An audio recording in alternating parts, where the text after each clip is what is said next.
Now we get into the truly controversial topic, right? We're not going to watch this full video because, again, I don't really have much to say about this particular video except for one thing, because I genuinely agree with the placements of everything. So this is Useful Charts talking about the Christian denomination family tree, and this was a series that he had, and this one was like 3 hours and like 1 minute long. So it's like, again, I'm not doing this entire video because I actually genuinely agree with most of the places most of the things he put in here and where they put them.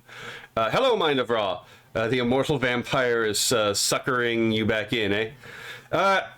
Yeah. I just got to stop listening to them moral fag, to be perfectly honest, because when they start talking about consequentialism, and they start talking about deontology, I'm like, there's more than these two options, right? Like, I'm not going to listen to a rule consequentialist talk about ethics, because it's like your ethical theory failed so hard, you had to import the opposite theory to make it work, right? It's like, yes, I'm so consequentialist, I'm going to use deontology because it works, right? It's like, what the fuck are we doing here? Right, it's the same. Deontologists do the same thing, where they try to import consequentialist ethics into their own framework. But it's like, if it didn't fucking work, it didn't fucking work, right? This is why I'm very, very adamant that the only three theories of ethics that actually work are virtue ethics, rational egoism, and argumentation ethics. Partly also because they're not basic, they're actually unironically not polytheism, just couched in pure abstractions. But I can get on that in a later time, right? Meta-ethics does get wild, right? But yeah, the only ethical theories I actually take seriously are virtue ethics, a la Aristotle, rational egoism, a la Ayn Rand, and argumentation ethics, a la Hans Hermann Hoppe. Anything else, you can have some good takes, like there's certain points that, like, obviously deontologists, consequentialists make that are true, but whoop-de-fucking do. You make a true statement while still being wrong. Islam can do that. Well, how the fuck is that impressive, right? It's the same thing with, like, Confucian role ethics. It's like, again, it's like a Hindu can make a correct statement. What the fuck does that mean to me, right? It means nothing. It does not prove your worldview true. But anyway, I want to see you get into this more. I'll set up a video. I'll set up I'll set up a time for that where I can get more into detail about that, because I have a lot of thoughts about a lot of different meta-ethical systems. Because I've ripped some of these apart before, and I think they would be good for a dedicated video on that. But for right now, we're gonna do some controversial videos. And right now, we're gonna start with. I started recording this episode like probably 2 minutes ago. We're going to talk about one area I actually disagree with Useful Charts on, and I actually found a rabbi that explains my point from a Jewish perspective, because I'm going to disagree with Useful Charts in their reasoning as to why Messianic Jews are not actually Jews. I'm going to be like, I'm going to take the opinion that, with a position that actually Messianic Jews are in fact Jews and Christians at the same time. And there's a reason for this, and I'm going to let a rabbi explain it, but let's listen to Useful Charts explain his reasoning. Okay, the last group of Christians that I want to talk about are Messianic Jews. We've come full circle because Messianic Jews are Jewish Christians, which is what the very first Christians were. Let's therefore go back up to the top of the chart to recap. During the lifetime of Jesus, there were 4 main sects within Judaism. Of these 4, only one survived the destruction of the temple, the Pharisees. It was the Pharisees who went on to become the rabbis, and therefore virtually all of Judaism today is considered to be rabbinic Judaism. Yeah. So fun fact about these denominations of Judaism that that he was talking about. They actually didn't agree on things like a biblical canon. So it's like the Pharisees and the Sadducees and the Zealots actually had different books that they considered to be like God-breathed, right? Or they were wildly different, right? It actually turns out, from a historical standpoint, the Christian canon was developed before a finalized Jewish canon. You could tell this because even after the Christian canon was solidified in the Council of Rome, which was in the 300s, by the way, and after the Christian canon was solidified, in response to heresies like Arianism and Marcionism and all that stuff. The Jewish rabbis actually would argue, even according to the Talmud, well after the establishment of the Christian Bible, right? Including things like arguing whether or not Jude was a part of the scriptures. So, the Christian canon is actually older in the sense of like the list of texts that are considered to be authentic, indisputably authentic. That is actually older than the Jewish canon, and at least the Masoretic text that we use today. And the older Jewish canon was actually the Septuagint, which was actually the basis of the Christian Old Testament. And the Masoretic text is more along the lines of like the basis of which is the one that the Jews use nowadays, right? Is closer to the Protestant Old Testament, and the Septuagint is closer to the Catholic and Eastern Orthodox Old Testament. There's actually a lot of really interesting stuff about this. We want to hear about all these meta-ethics you keep mentioning.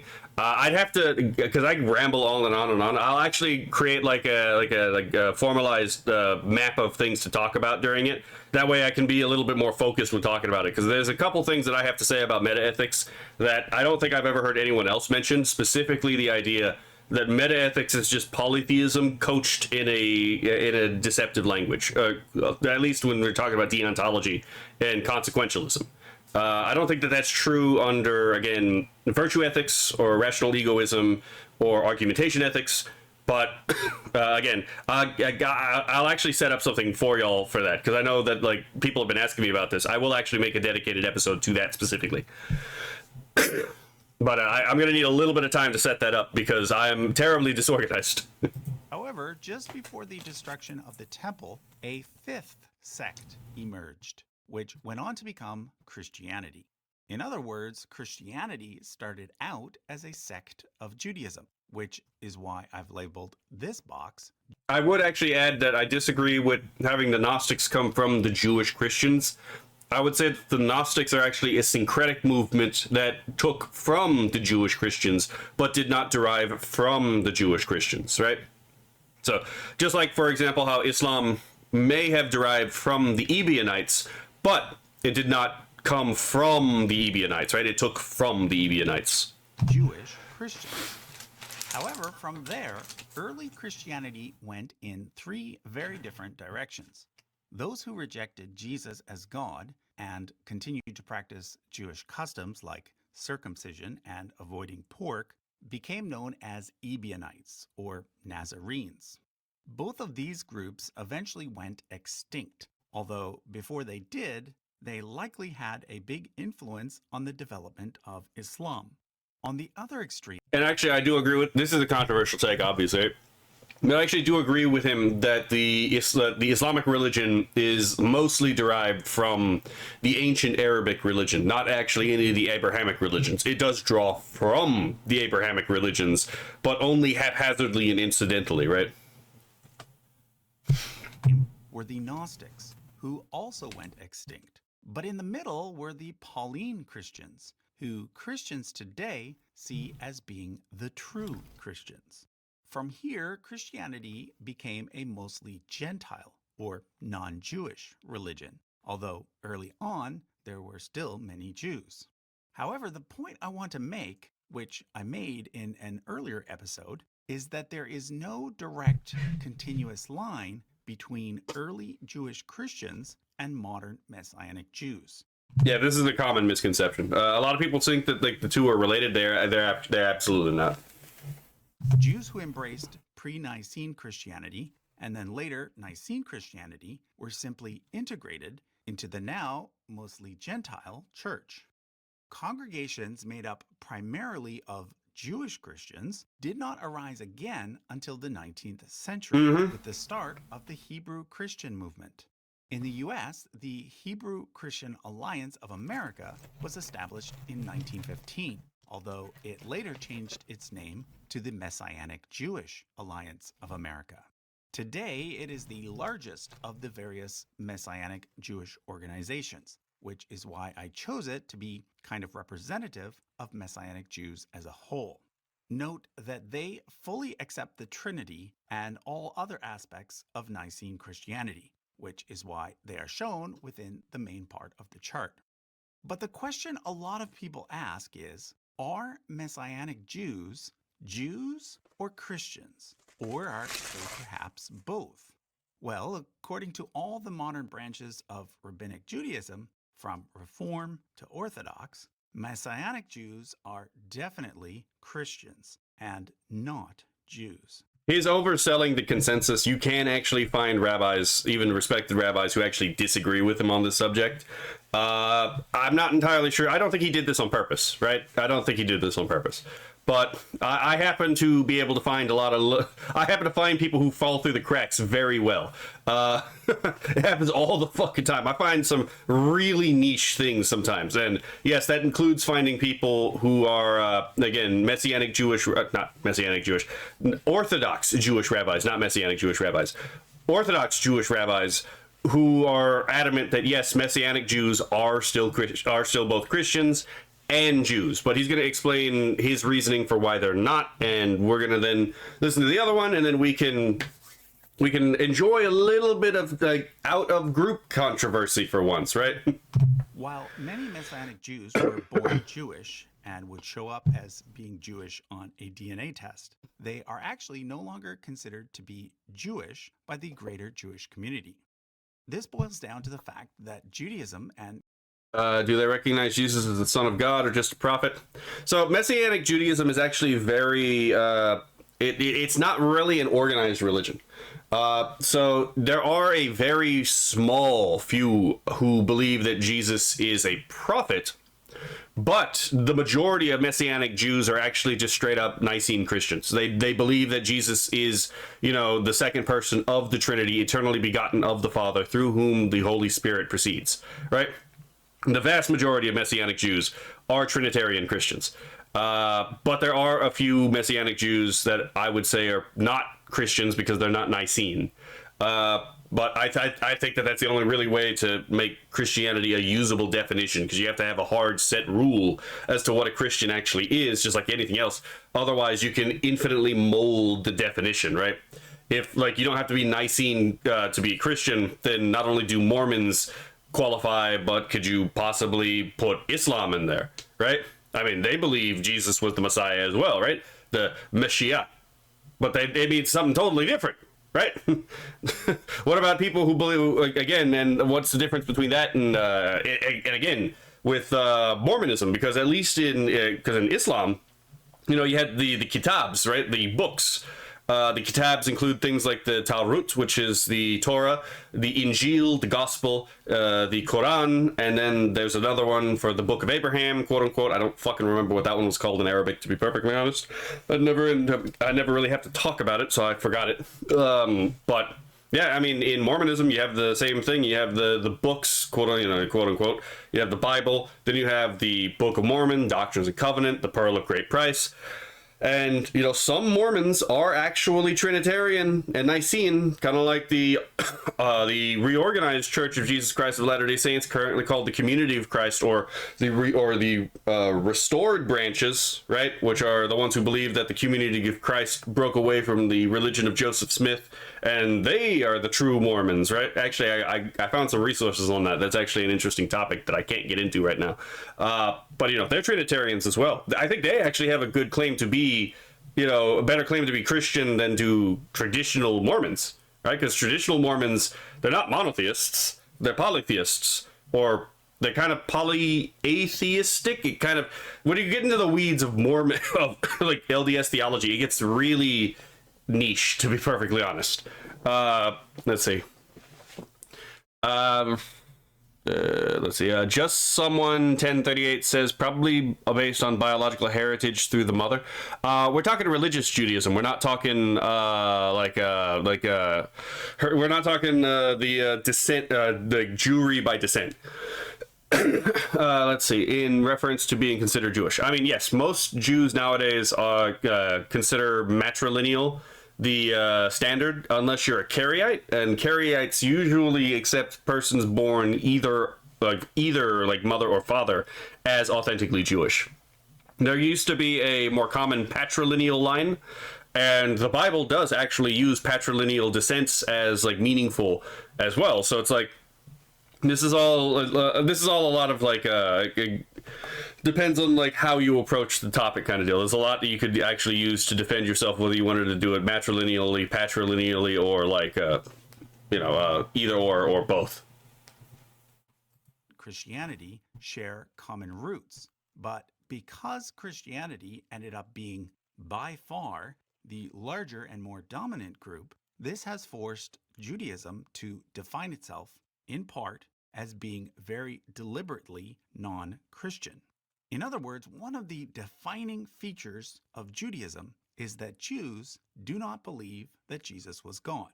Therefore, if a Jew converts to Christianity, they are no longer a Jew. Ironically, a Jew can stop believing in God altogether and still be considered a Jew. That's because Judaism is, in a sense, still a very tribal group. Yeah. Your Jewishness, according to many rabbis, does not just go away because you convert to another religion, right?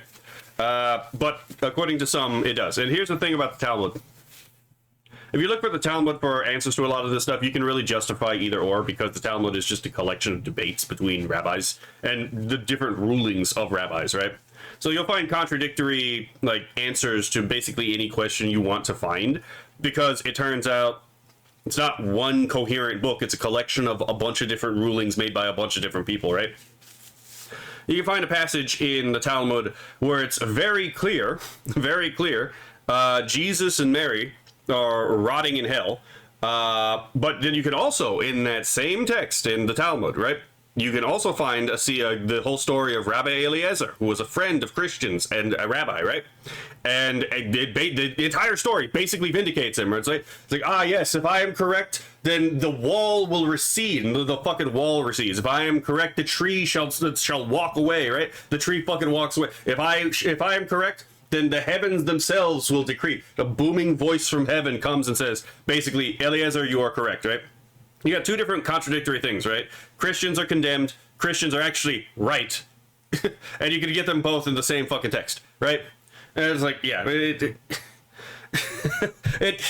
people like to make too much out of this fucking book, to be perfectly honest. The Talmud is actually not nearly as coherent as people want to make it out to be.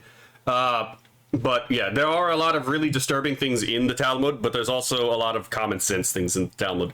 Because it turns out, again, over thousands of years, when you have people making rulings, you're going to have some retards, and then you're going to have some people who are actually decent human beings, right? So long as you don't join another tribe, you're still a Jew. Do you reference any of the spoken Bible of the Jewish faith? You mean the oral Torah?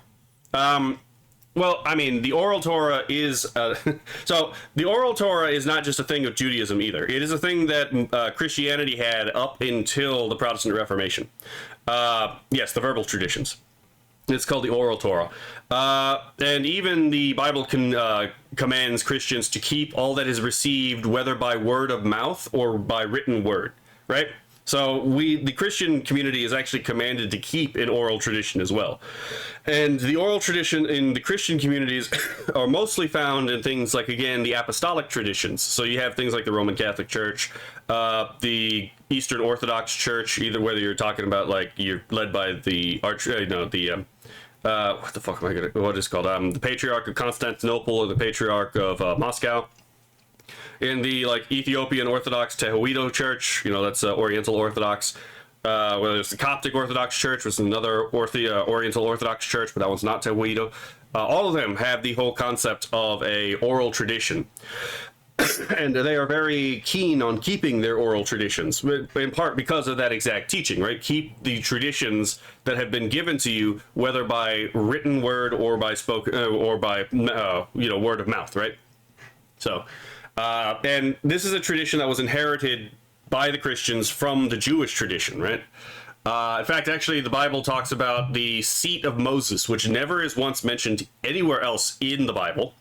It's mentioned in the New Testament, never mentioned in the Old Testament, which is another sign that, again, there's this oral Torah that's being referenced to that they have access to at the time. See, just someone 1038. I'm glad you know about this. Again, religion is one of my topics of interest. To be perfectly honest, I'm not always talking about politics, right? I actually do care about understanding what people believe religiously. This is why I bitch about Islam so much, because I have actually read the Quran. I have 5 of them. I have a complete set of Sunni hadiths. And I know what the fuck I'm talking about when I'm telling people Islam is not a religion you can coexist with peacefully, right? But if you do join another tribe, like the one that believes Jesus is God, you're no longer a Jew. Okay, so that concludes our look at the family tree of Christian denominations. A big shout out to Joshua from Ready to Harvest for helping me along the way. So I understand why he has this definition. I don't think this is a good or I don't think this is a good definition. I think it works, but it's like one of those things where it's like it's very ad hoc. It's very purposely made to exclude the Christians. But all you have to do is go back to the ancient, Christian, ancient Jewish Christians, right, and ask, well, if being a Jew means that you don't believe Jesus is God, then there were never any Jewish Christians in the sense, because by believing that Jesus was God, they left Judaism, they left Jewry, and became Gentiles. But he didn't talk about this way when he was talking about it. He only talked about this during Messianics. And he even said Christianity began as a sect of Judaism, which indicates that, again, you can be Jewish and Christian under a specific historical context. I don't like when the context changes in such a way that, like, at one time it's yes, at the other time it's no, right? I want a more objective definition as to what these words actually mean. You don't have to be of a religion to understand it. That is entirely true, yes. I keep telling people this. You actually don't need to be part of a religion in order to understand it, even understand it at a fairly deep level, to be perfectly honest. But, all right, so that was the case he made, right? Now, here is the, and actually, hold on. Before we get there, I'm going to point out, and this channel, the Messianic Jewry, this is a channel I've known about for years. Stopped posting a while ago. I do want to talk about the Kuzari argument at some point, because the Kuzari argument is actually really interesting, and it has implications people don't really think about. But let me see if I can find the one about Schneerson, because there's actually an interesting thing here where it's like, wait a minute. It's not a common thing. Schneerson is a very well-regarded individual in Orthodox Judaism, especially in Chabad, but opinions on the exact nature of the Rebbe, which is what he's often just referred to as, very wildly, and some of these kind of cut against what was it said? Fuck, I forgot what I was saying. Son of a bitch. I actually lost my... Oh yeah, what Useful Charts was saying. Oh, fucking hell, I missed it. Okay. So, there is a... So this is Rebbe Schneerson, also called Rebbe Lubavitcher. He is he's actually one of the most regarded rabbis in Chabad. Again, opinions on this guy differ, but everyone basically loves this guy to different degrees. And yes, there is a group of Jews within Chabad who believe that he is actually the Messiah. And what's interesting about this is he's dead. He's been dead for decades, actually. And this group that believes he is the Messiah, one, they're split on how to approach this. One is they don't believe he actually died. They believe that he only appeared to die, which sounds a lot like, again, the idea of, like, the Gnostic idea of Jesus being crucified, right? Or the Islamic idea of Jesus being crucified. Yes, he was crucified not, nor did they kill him not, right? No, instead, it was only made to appear to you that this happened, right? It is a deception, right? But, yeah, let's get into this. And, yeah, I think you'll see where this kind of undermines the whole Christian angle, because if the idea is, like, what's the logic here? The idea is, like, again, is it specifically just Jesus, or is a close enough to function of Jesus allowed, right? So let's go here and just listen to Messianic Jewry talk about this. Mentioned in my introduction to Jewish apologetics video, the Lubavitcher Rebbe was called Lord and God by his most devout followers.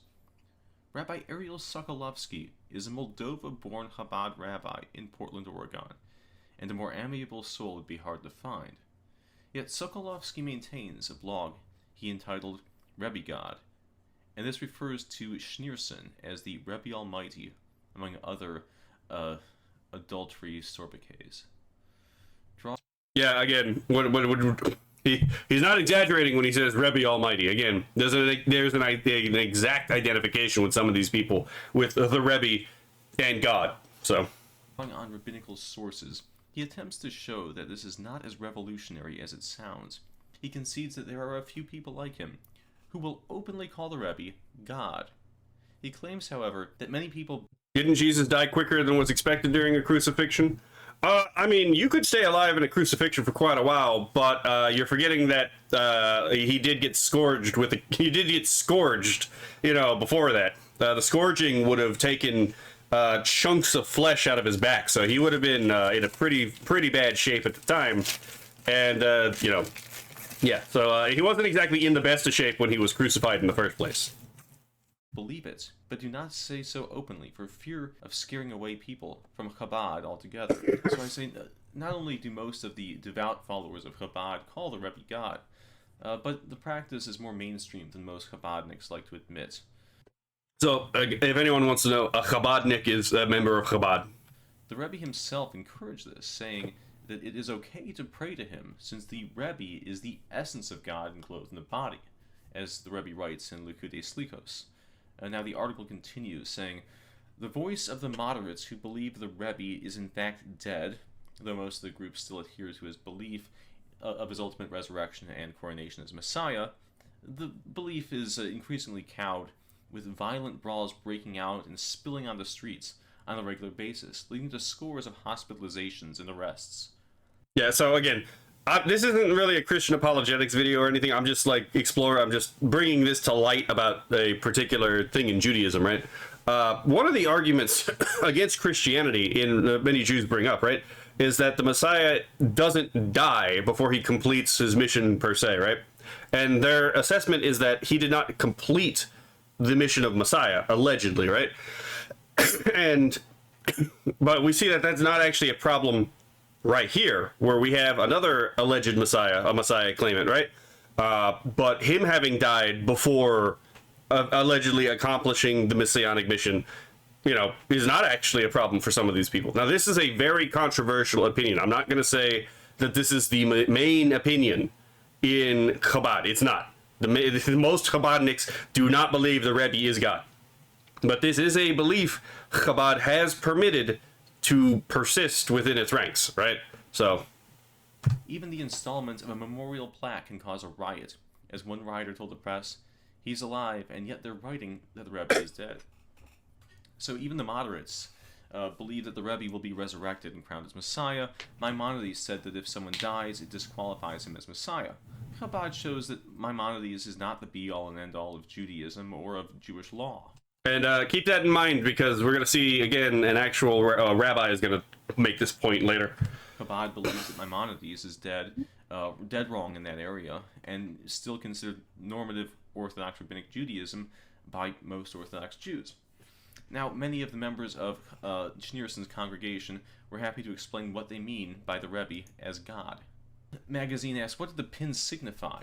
And they answer, well, it symbolizes their dedication to the Rebbe above all else. And they say, what, above all else? You mean above God? And they respond, well, as far as we are concerned, we can pray to the Rebbe, and he can deal with God for us. And so the magazine asks, well, is that not turning the Rebbe into a god himself, like an idol of your own creation? And they say, well, the Rebbe was not created. The Rebbe has always been around and always will be. So, okay, the magazine interviewers... So, this does make a little bit more sense if you're familiar with things like, with Jewish mysticism, which is heavily influenced by things like Kabbalah, which is a school of emanationism, or an idea that, again, from a primal source, right? So from an undifferentiated, impersonal source, emanates or flows. Emanate actually comes from a word that means to flow, like in a river, right? Necessarily emanates or flows different divine levels or different divine realities that create one unified but internally differentiated divinity, right? This is actually something common in Gnosticism. Like with the pleroma, for example, you have in Valentinianism, you have from Bythos, which is the deep, which is effectively just the Neoplatonic one, right? The pre-essential or before essence being, which is undivided and then radiates out all divided being. Hold on. Oh, you remind me of the two Messiah theory I've heard. One to be the leader of the faith, the other to be the leader of the people. Only heard it mentioned a few times. Well, I mean, if Christianity is true, there is only one Messiah. To be perfectly honest, there is a two Messiah theory out there. But at the same time, I don't really. I've heard it. I've heard people explain it to me. I've never really found it all that compelling. That being said, and I'm going to be perfectly blunt here, right? I don't really find Judaism to be that compelling of a religion. I don't find the arguments in favor of Judaism all that compelling, right? And I'm actually going to talk about that when we eventually get to the Kuzari. We might actually get to the Kuzari argument today, actually, if that's the case, because then I can talk about that, because I wanted to talk about that for a while. But let's continue on with this. Says, if one believes in God but leaves the Rebbe aside, is one still Jewish? And the followers say, when the Messiah reveals himself, those who don't see him won't be saved. So you should work on, he's interrupted, look, what you need to do is start with God and work your way up to the Rebbe. So, while it may seem bizarre to describe the electrician come rabbi Schneerson in this way, many of the people see the Messianist view. I don't know why he pronounced it that way. The word is cum, but okay. And unironically, no, like the Latin words, the Latin word for with is pronounced cum, right? So it's like it should be like summa cum laude, right? We all know how to pronounce that. But that's how the word is pronounced. I don't know why he pronounced it that way. Schneerson as a demigod. They are loath to state this explicitly, but they will assign him characteristics of God, pray to him, and when pressed, suggest that there really is no difference between him and God. So this is actually even again this is not identical to the Christian worldview, right? Because there are differences between, again, within God and, the God-man, right? The God-man is both God and man in that he has both a divine soul and a human soul, which is not actually that hard to understand because a soul is just an animating principle of a body, right? So if he has a human body and that body is alive, he necessarily has a human soul. That's actually not that hard to understand. But like the idea that again, it's like full, and yeah, it's very easy to contemplate or to understand how God, right, could actually decide to inhabit a human body, right? It's not exactly that radical. It's like, oh, God is too great, right? It's like, no, actually, it's the other way around. A maximally great being would be maximally free, right? So if he was so free, if he was bound in that he could not take on a human form, he would actually be less great than if he was able to do that in the instead. So, yeah, the Neoplatonists can go stuff it. Since the Rebbe was perfection personified, he is greater than any man that ever lived. Ergo, he is godly, omnipotent, omniscient, and unlimited.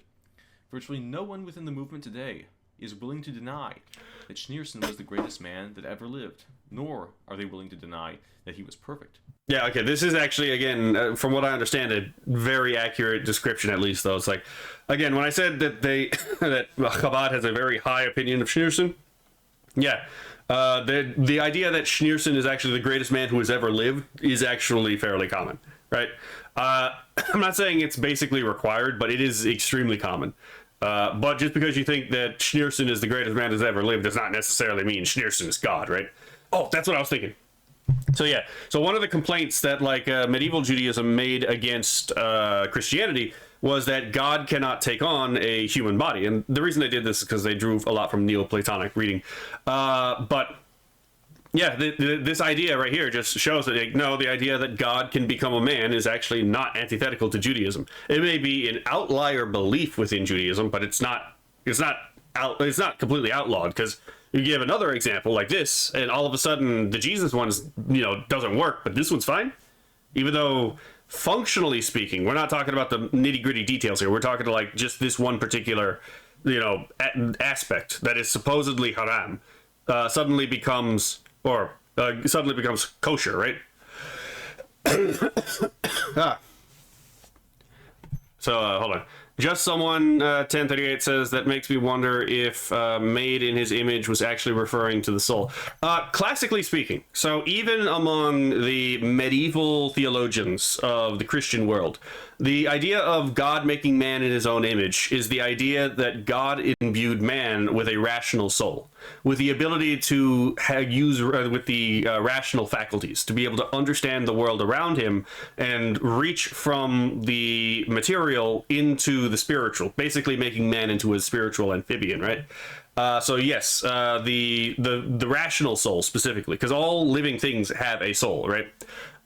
Plants have a vegetative soul. Animals have an animal soul. Humans have a rational soul. That's the thing that makes human beings human, is we are rational animals, right? Other souls, for example, in the Christian tradition are the angels. Angels do not have bodies per se, but they are living principles, right? They are living consciousnesses without bodies. So that would be that's what their soul is the vital principle of their cognition. But they too share in the rational spark, right? That's what connects God, man, and the angels. Would be they all are rational souls. None had a problem with praying to Schneerson, using his books for divination in place of the Bible. Even among those viewed as moderates, the Rebbe is still often substituted for God in normal conversation, sprinkling their remarks with comments such as, "May the Rebbe help you," or "the Rebbe is watching over us." Even among the moderate minority, distinction between Schneerson and God is decidedly blurred. Asking adherents whether Schneerson will return as the Messiah is unlikely to yield a negative response. So, I mean, my response is just like demigod. It seems like they claim the Rebbe was not created. That's not a description of a demigod. That is a description of God, of Hashem, of God Almighty, both representationally. Yeah, to anyone who doesn't know, Hashem just means the name. It's a respectful way to refer to God without uttering the divine name, because uttering the divine name is forbidden. And there's, at least in the English-speaking world, God apparently is, the word God is apparently considered one of the divine names. When it's like, no, it's just a word, right? Ontologically, none have a problem praying to the Rebbe. Again, Chabad disproves the notion that Judaism has no concept of the Messiah as God. For the Lubavitchers, Schneerson is both Messiah and God. The article continues. Schneerson wrote of his father-in-law as the Messiah. Though in the previous Rebbe had died, adherents believe that when the Rebbe referred to his father-in-law, this was code for the Rebbe himself. And so, magazine asks, do you think Schneerson is alive? And the response is, well, the Rebbe is no normal human being. He was a polymath who studied under Einstein in Berlin before inventing the atom bomb. And so the magazine asks, well, how do they view the connection between Schneerson and God? And he says, well, the Rebbe is not something different from God. The Rebbe is a part of God, to the British teenage student. And so again, this actually kind of reminds me of a Chinta Bita Bita. If that sounds like gobbledygook, it's Sanskrit. But in Indian philosophy, right, specifically in the school of Vedanta, Vedanta is a branch of the. Okay, so I'm a small detour into Indian philosophy, right? So there are different schools in Indian philosophy called the Nastika and the Astika. The Nastika are the unorthodox schools, like, for example, Jainism, Buddhism, Charvaka, which is basically materialism, yada, yada, yada. And then the Astika schools are the ones that are actually like orthodox. And within those, we have things like Mimamsa, you have Yoga, you have Samkhya, you have Nyaya, Vaisheshika, and you have Vedanta. Vedanta isn't really one school, it's just a methodology, right? So Vedanta literally means the end of the Vedas, right? So it's about specifically the Upanishads, which are a series of philosophical treatises written after the Vedas, oftentimes expanding upon the Vedas, right? And there's a particular line in the Upanishads that has caused a lot of debate among Vedantins, and It's because the way that the sentence is structured, it can be translated as "thou art that" or "thou art not that." It's a particular quirk on how Sanskrit compounds can sometimes create these like potential double meanings. That being Brahman, God, and thou being Atman, like I don't want to say soul, because the Atman isn't the vital principle of the body, so it's not really what the Western concept of a soul is, but it's more along the lines of like, what would you say, like the thing that reincarnates during reincarnation, right? Now, in the original school of Vedanta, you had Advaita, right, which is non-dualism. The idea is that there is no distinction between Brahman and Atman. There is no distinction at all. All distinction is Maya, or illusion. So it turns out not only are you God, but everything is God. And the idea that you and me are distinct from each other is but an illusion. We are but one, right? Is it retarded? Yes. I have no reason to respect that particular worldview. The idea that came up immediately after that is Dvaita, which is dualism. The idea is, no, there's an absolute clear distinction between Brahman, God, and Atman, the thing we were just talking about. So there's nothing like Brahman. Brahman is essentially God, right? Whereas Atman is a creation that depends upon Brahman to be able to create it and to sustain it. As they argued, there were things like Advaita Dvaita, which is basically trying to split hair, trying to synthesize the two together. And eventually you get to what we have in things like Gaudiya Vaishnavism, which is what ISKCON, International Society of Christian Consciousness, is, which is founded upon the ideas of Achinta Bida Bida, which is founded upon the idea of the incomprehensible. So that's the thing. You can't really understand it, allegedly, right? Which to me is a cop-out, but the incomprehensible oneness and distinction between Brahman and Atman, right? They are at once one and different in a way that is inconceivable, right? So the way that is often explained, which undermines the whole inconceivable part, is the idea that God is the totality of existence, right? That he is, in a sense, being itself, right? And that all things that exist are operations or energies of that particular, well, I say operations because they use the word energy, and that's what energy means, are actually the energies of God manifested in creation, right? So it's a kind of panentheism, but this kind of just reminds me of that whole, like, we can't really describe it, but there's a oneness and separation that's both explicit and completely like incomprehensible. And I'm not a big fan of this description, right? Hinduism, could it be the essence? Atman is a very distinctly Indian idea, to be perfectly honest. There's not really a Western category that maps onto it very well. That's why I just refrain from translating it. I find it more useful to just use the word Atman at that point and just explain that it's the closest thing that India had to the concept of the soul, but it's not what we mean in the Western traditions, specifically in the scholastic traditions, when we refer to the soul. Indians love their illusionism and in their religion. Oh, they do. Indian gods are as confusing as Egyptian gods. So the pantheons themselves are actually not that confusing once you get used to them. Because they're actually far more ordered, especially than people would think. Especially if you just remove the idea of like a hard, fast hierarchy and remember that like these arrangements, like in the hierarchy of the gods, will change from place to place, right? What's more important about that is like the function and is the function of the deities, not necessarily their hierarchical placement, right? This is why in Hinduism they have the concept of the Ishta Devata, or the essentially like the deva, or the deity to which you pay special oblation, special devotion to, right? In the case of like Hinduism, though, there has actually always been the concept of like a god who rules over the other gods.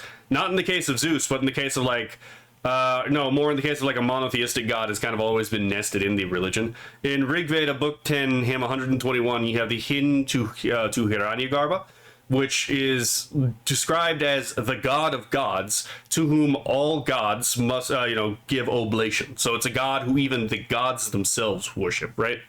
And he is ontologically different than anything else in creation. So, lending itself to Dvaita and, So, yeah, it was just, there's a lot of fun facts in here, right?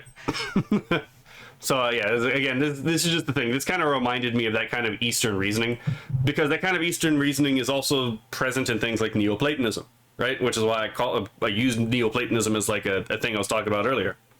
And actually, you bring up the Egyptian gods. Neoplatonism or Platonism actually was an Egyptian worldview, and it derives from Hermeticism, which is itself another Egyptian worldview. So the magazine asked, well, doesn't this idolize Schneerson in a literal sense? And they said, well, we can't connect to God directly. We need the Rebbe to take our prayers from here and there and to help us in this world.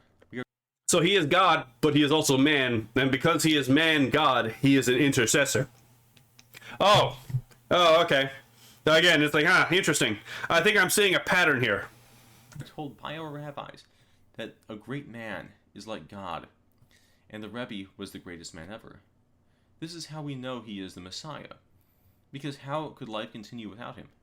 No existence is possible without the Rebbe. So, so here we have again Rebbe as creator and sustainer. Would they go so far as to describe the Rebbe and God as one and the same, as some extreme messianists have done? And one of the students says, no, some people have gone too far and described the Rebbe as creator. Basically meaning that there are people who see him as God literally ontologically. Well, I mean, you did just say that, again, the same guy, he's like, oh no, that's too far. But he did just say that, like, no existence would be possible without the Rebbe, right? Hold on, let me go back a couple frames just to make sure that I actually correctly gathered that. No existence is possible without the Rebbe. Again, like, existence itself is not possible without the Rebbe. So it sounds like he is an ontological ground of everything in creation, right? So if he's not God, which they already said, right, then he has to be the Alexander of Philo's concept of the Logos, right? The first being in creation through whom all other things were created.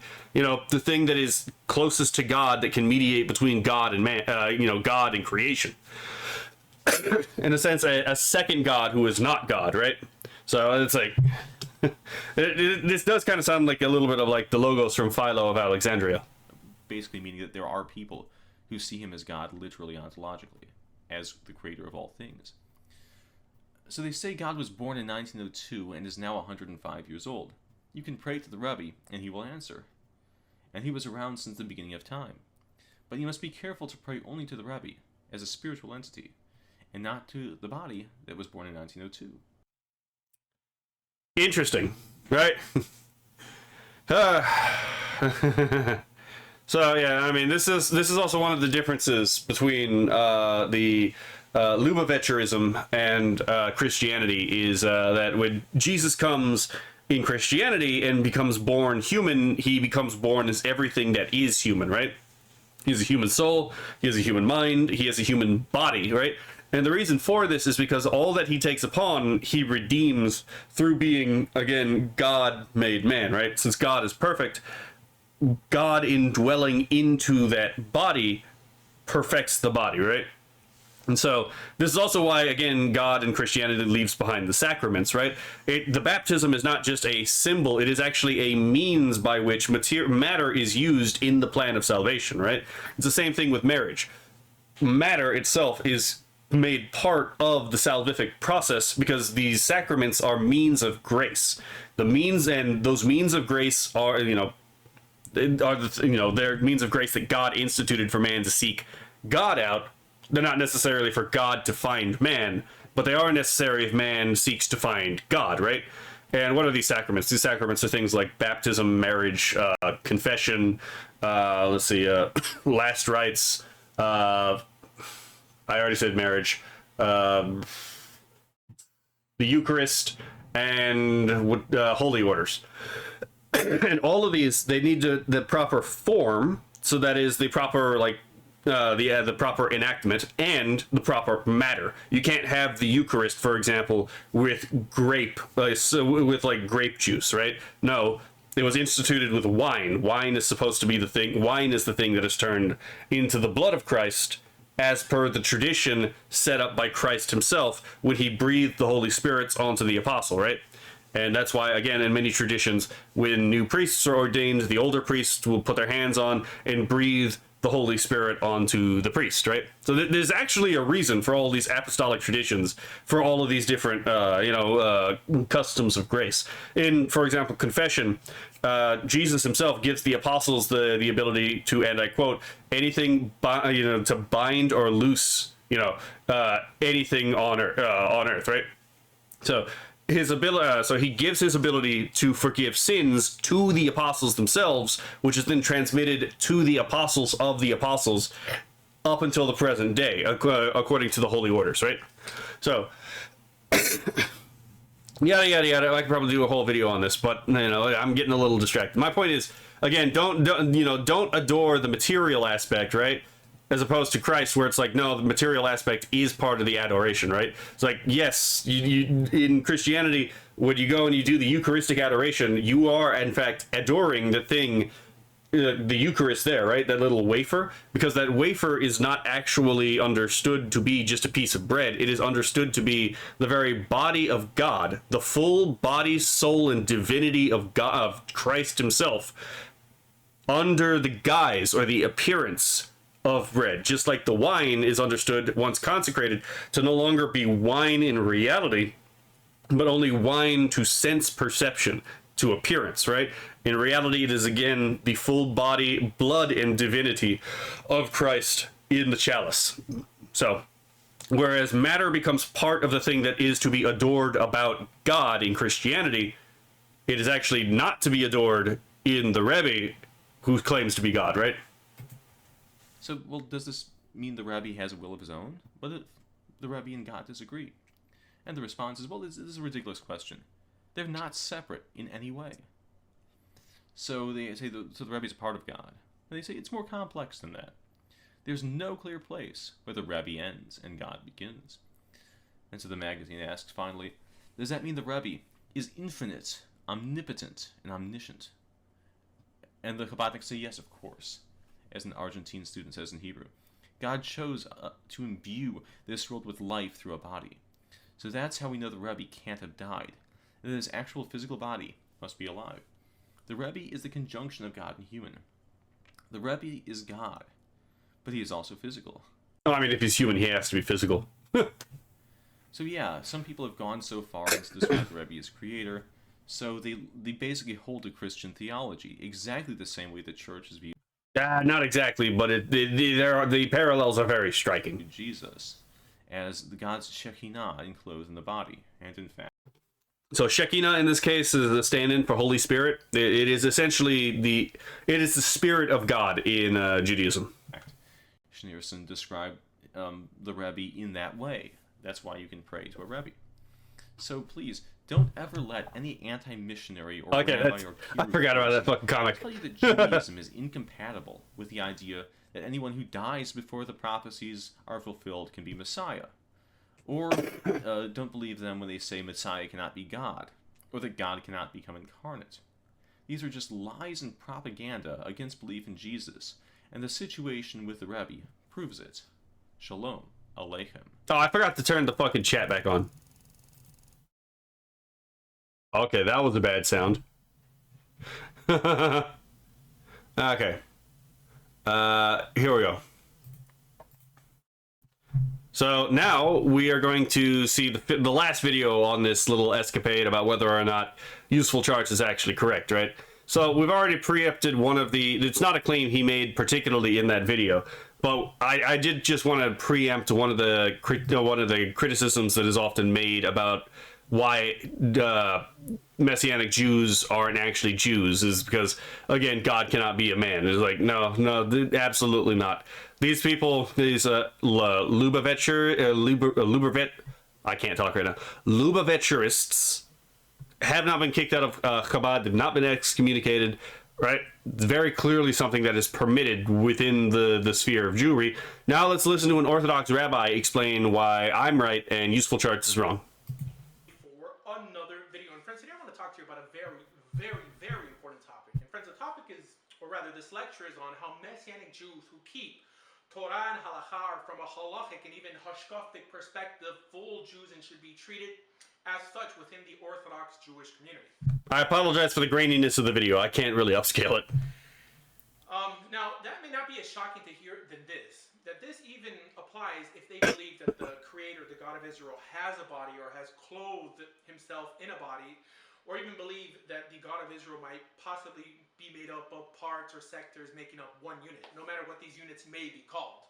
I could not remember if he actually fucking reads the text on screen, but because he's not, I'm gonna read it, okay? As I am wont to do, right? That's kind of why people watch my videos. I actually read the thing on screen. So modern Judaism versus Christianity. The Lubavitcher Rebbe writes in Likutei Sichos, Volume 2, pages 510 to 511. How can one make a pray to request of the Rebbe? Isn't that surely a problem of speaking to God through an intermediary? He answers as follows: because a Rebbe is the essence of God enclosed in a body. Regarding how some Messianics view Yeshua, he is the essence of God, of the Godhead. The essence of the Godhead dwells in him, clothed in a body. Colossians 2:9. Is there a difference? He's got a point here, right? So today, my friends, I've decided to put my personal philosophical opinions aside and really try to explain this issue from within a Jewish theological and Halakhic perspective and framework. And yeah, to again reiterate, this guy is not a Messianic. He's not exactly, he doesn't believe in the claims of Messianic Judaism. He's not a Christian. He is an Orthodox Jew who actually thinks that Messianic Judaism and Christianity are wrong, but he still believes that Messianic Jews are still legitimate Jews, right? Let's see. Just someone says, unfortunately, it's the volume that's an issue for me, but I'm sure you're aware of that. Oh shit. I don't know if I can. I don't know if I can boost the volume up more than that. I think it's already up as high as it can be. Hold on. Actually, hold on. No. Wait. I can. Wait. Hold on.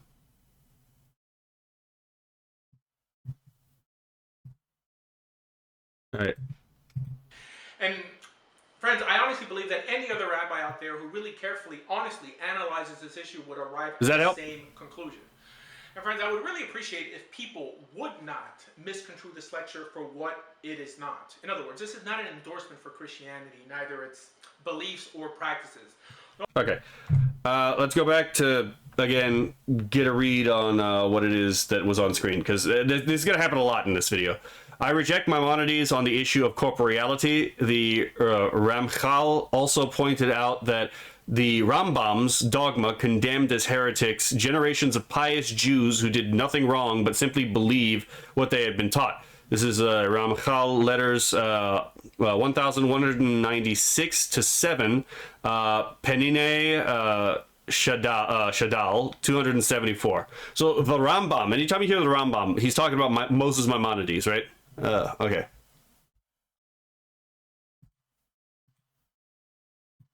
Because actually, certainly, again, my friends, certainly, in my personal philosophical opinion, or according to my personal philosophical opinion, I find any theological argument, either Christian or Jewish, about some supposed corporeality of the Creator or a Messiah that already came and is coming again, or even the supposed compound unity of the Creator of Israel, to be both foolish and idiotic. But again.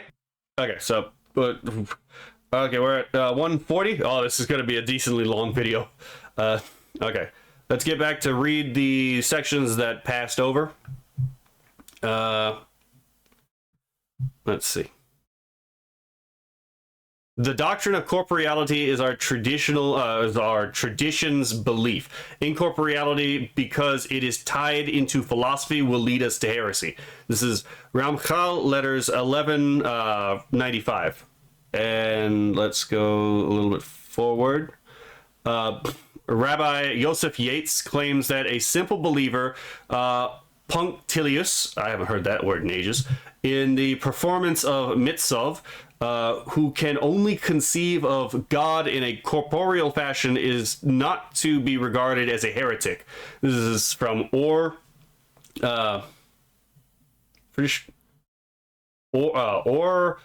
Hayim 32b.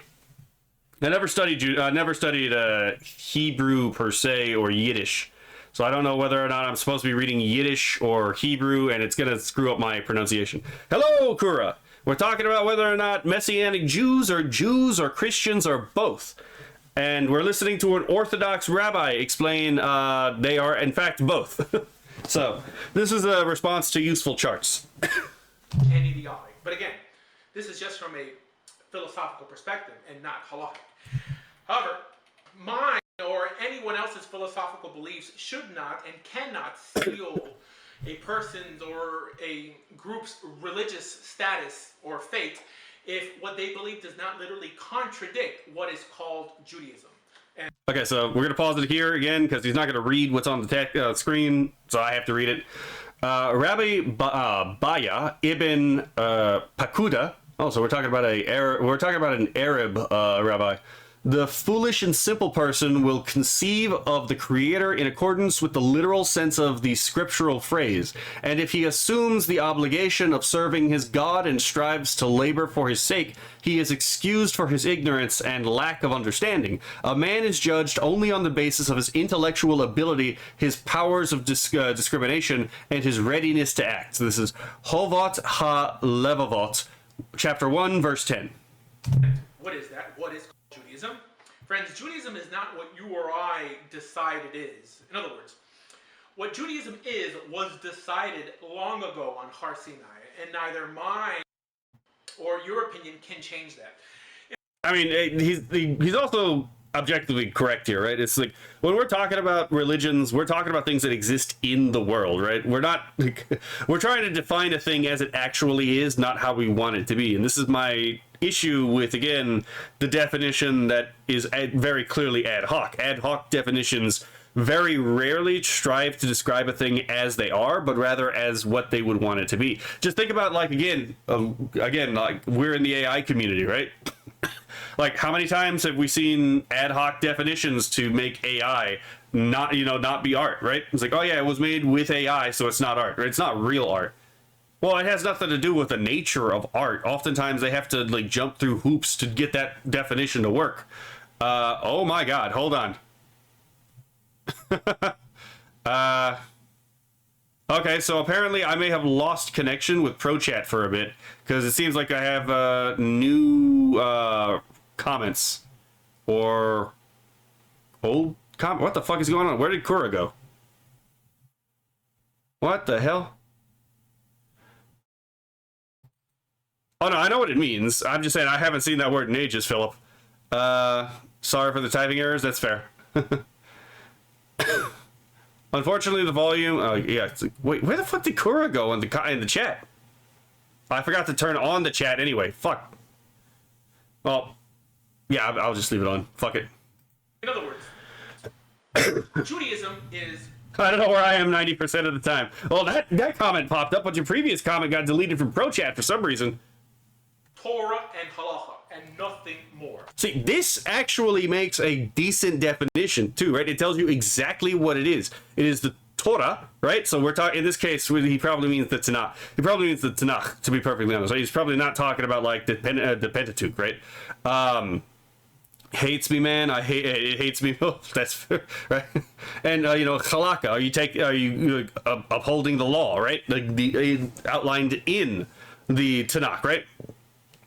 That sounds like a workable definition to me. Torah are the mitzvot within the 5 books within the Chumash, and Halakha are the...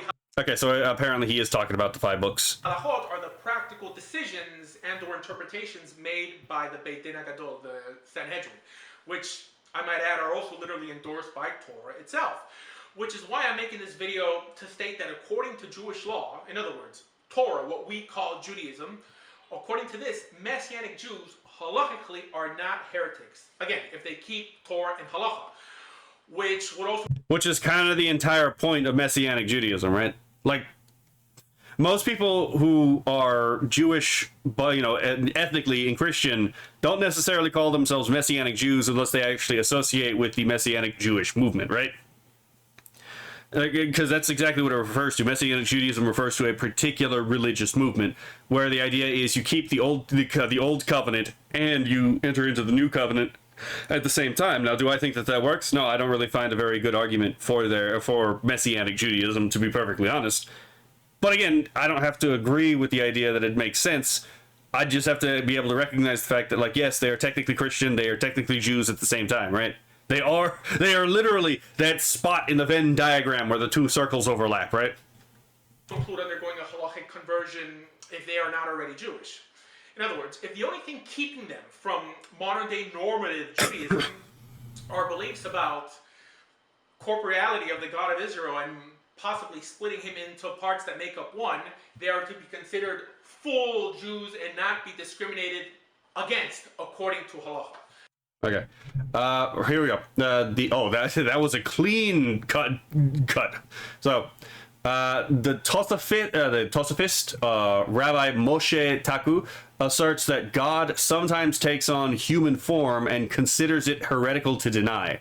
This is from Kesav Tamim in Otsar Nechmad in Vienna, 1860. So if anyone's interested in like Jewish apologetics and is like or Messianic Judaism, I guess we're getting a lot of information about it, right? And friends, if you have a personal issue with this, apart from the silence shown about it by Chazal. Okay, before he continues on that, so it says Rabbi is Isaiah bin Elijah of Trani, known as Riaz, from 1235 to 1300, grandson of the Rid, speaks of scholars who believed in a corporeal God. He argues that those who possess this belief cannot be termed heretics, since even some of the holy sages of the Talmud possess this belief. This is from Sanhedre Gedola le Masesh. Oh, hold on. This is a little hard for me to read just because of the granularity of the video. Maseches Sanhedrin, Jerusalem, 1972, volume 5, section 2, page 118. You should have to explain, why do you then consider many other rabbis of the past and even present that hold similar beliefs still Jewish? Because, friends, the truth is that we're actually fighting about nothing. We're really fighting about nothing, and this is not really just my opinion. This is what Judaism has to say about it. And what's that? What does Judaism actually have to say? Well, honestly, from a Halakhic, pre-Rishonic perspective, nothing, because it's silent on the issue. Okay, so Ra'avad famously disputes Rambam's categorization of corporealists as heretics, stating that greater and better people than Rambam were corporealists. Fucking burn, by the way. This is for Ra'avad. Ra'avid, my bad. I can't fucking talk. Comment to Hilchot Teshuva 3:7. And again, friends, I know that... But again, remember when I told you that you could find contradictory things in the Talmud? There you go. This may come as a shock to many of you, but please do not take this last statement of mine to mean that I endorse the Messianic movement in any way, because I do not. But rather, I just have to be honest to Torah and Halakha and not fabricate or peddle any claims that a group of Jews are not Jews when they are from a Torah and Halakhic perspective. So, Rabbi Shmuel ben Mordechai of Marseilles claims that the majority of Torah scholars in northern France believed in a corporeal God. It's from Vatican Library, MS Neophyte. I can't read that particular. I think that's an 11. Full 219, cited by Ephraim Kanarfogel. The varieties of belief in medieval Ashkenaz, the case of anthropomorphism. Okay. Okay? And friends, I'm not saying this from the perspective of once an ethnic or genetic Jew, always a Jew, because those of you who've seen my lectures in the past know that I teach against this concept. But rather, that as Torah Jews, we have a halakhic framework we must work by. And according to that framework, these individuals, Messianic Jews, are not technically classified as Ovdei Avodah Zarah or Kofrim. Okay. Let's see. Rambam, which is a Nachmanides, writing to the Torah scholars of France, expresses his dismay at reports that these scholars condemned Rambam's Sefer HaMada for its denial that God possesses any form or image. It's from Kisvei Rambam, Volume 1, page 345. Regarding the Trinity in Jewish life, Rabbi Isaac ben Sheshet states, whereas Christians believe in 3, the Kabbalists believe in 10, which is an observation I would have fucking made too, actually, because yeah, the Sefirot is 10 divine Sefirot, right, which are emanated from the Our Ein Sof, which is itself an emanation of the Our Ein, and the Ein Sof, not the Our Ein. And then the Ein Sof comes from, in some speculative Kabbalistic worldviews, just the Ein. Now, to translate all this, the Sephirot are just the spheres. It's just the divine emanations. Remember when we talked about emanationism earlier? Those are the emanations of God in Kabbalah. And then the Our Ein Sof is the literally light of the no thing. No thing because God is not a thing. He is in itself existence, the act of existence itself, right? So then the Or Ein Sof is the light of the no thing, and then the Ein Sof is the no thing, and then finally in the much more speculative and later Kabbalistic traditions, sometimes even the Ein Sof comes from the Ein, the no, right? So, just little detour there. This came from She'elot u Teshuvot Harivash number 157. Man, if Nux ever sees this, he's gonna be like, what the fuck is this guy talking about? Not technically classified as Ovdei Avodah Zarah or Kofrim. Though I again adamantly, philosophically disagree with their beliefs. Okay, he, God, sometimes creates a human-like representatives of himself for prophets in their visions. Rabbi Eliezer of Worms, Perush Shefer Yetzirah, also cited by Rambam in Kisvei Rambam, Volume 1, page 345. Now, again, the thing with Rabbi Eliezer is staged as wrong, usually when he shows up, right? But it's funny because, like, the actual situation described in Talmud when he does show up actually proves he's right. So, again, like that story I told you all earlier. I know this is a serious topic, but some names that pop up are unfortunately funny if you hear them in passing. Like I know, right? I thought that exact thing too. To be perfectly honest, it's like I'm not gonna make the joke. I'm pretty sure chat is gonna hear the joke. I'm gonna hear it, and they're gonna make the joke to themselves and laugh. You had the same thought, right? Oh my god. Yeah, I had it too, and I was like, I gotta continue. I know chat won't fail me on this, right? And the shocking thing is that many modern rabbis know this to be true, but they stay silent, mainly because of the silent war that Jews have waged against Messianics. Okay, so this also kind of like, again, because historically speaking, there has been a conflict between, like, again, the Jews and the Christians, even back to the ancient times. Again, like, the Jews were they considered Christians to be a heretical sect, and they persecuted the heretical sect through manipulation of the Roman authorities, and sometimes just by themselves, right? This is just historically what happened. And yeah, there is some animosity that exists in some Jewish communities, but not necessarily in others, right? Each community is just objectively different, and some people have better opinions than others, right? I mean, just think about Nux Taku, right? Guy has no problem with Christians. He seems to actually fucking love Christians, to be perfectly honest, right? But then you get other people in the Jewish community who, try to stab you, right? It ranges the whole gambit.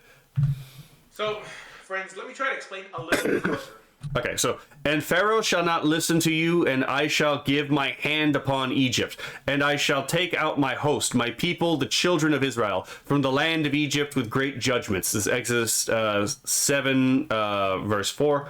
Rashi comments, my hand, an actual hand, yad mamash, with which to smite them. Just a few chapters later, Rashi explains the background to such interpretations. The great hand, the great acts of power that God's hand performed. Many terminologies fit with the word hand, but they are all with the meaning of an actual hand, and the interpreter adjusts the terminology in accordance with context. These slides have spelling mistakes all over them. Nux reads extracts of the Bible. He does, but I'm pretty sure he's only on the Old Testament right now. When he gets to the New Testament, oh wait, actually that's a good question. Hold on, is Nux going to cover the Deuterocanon?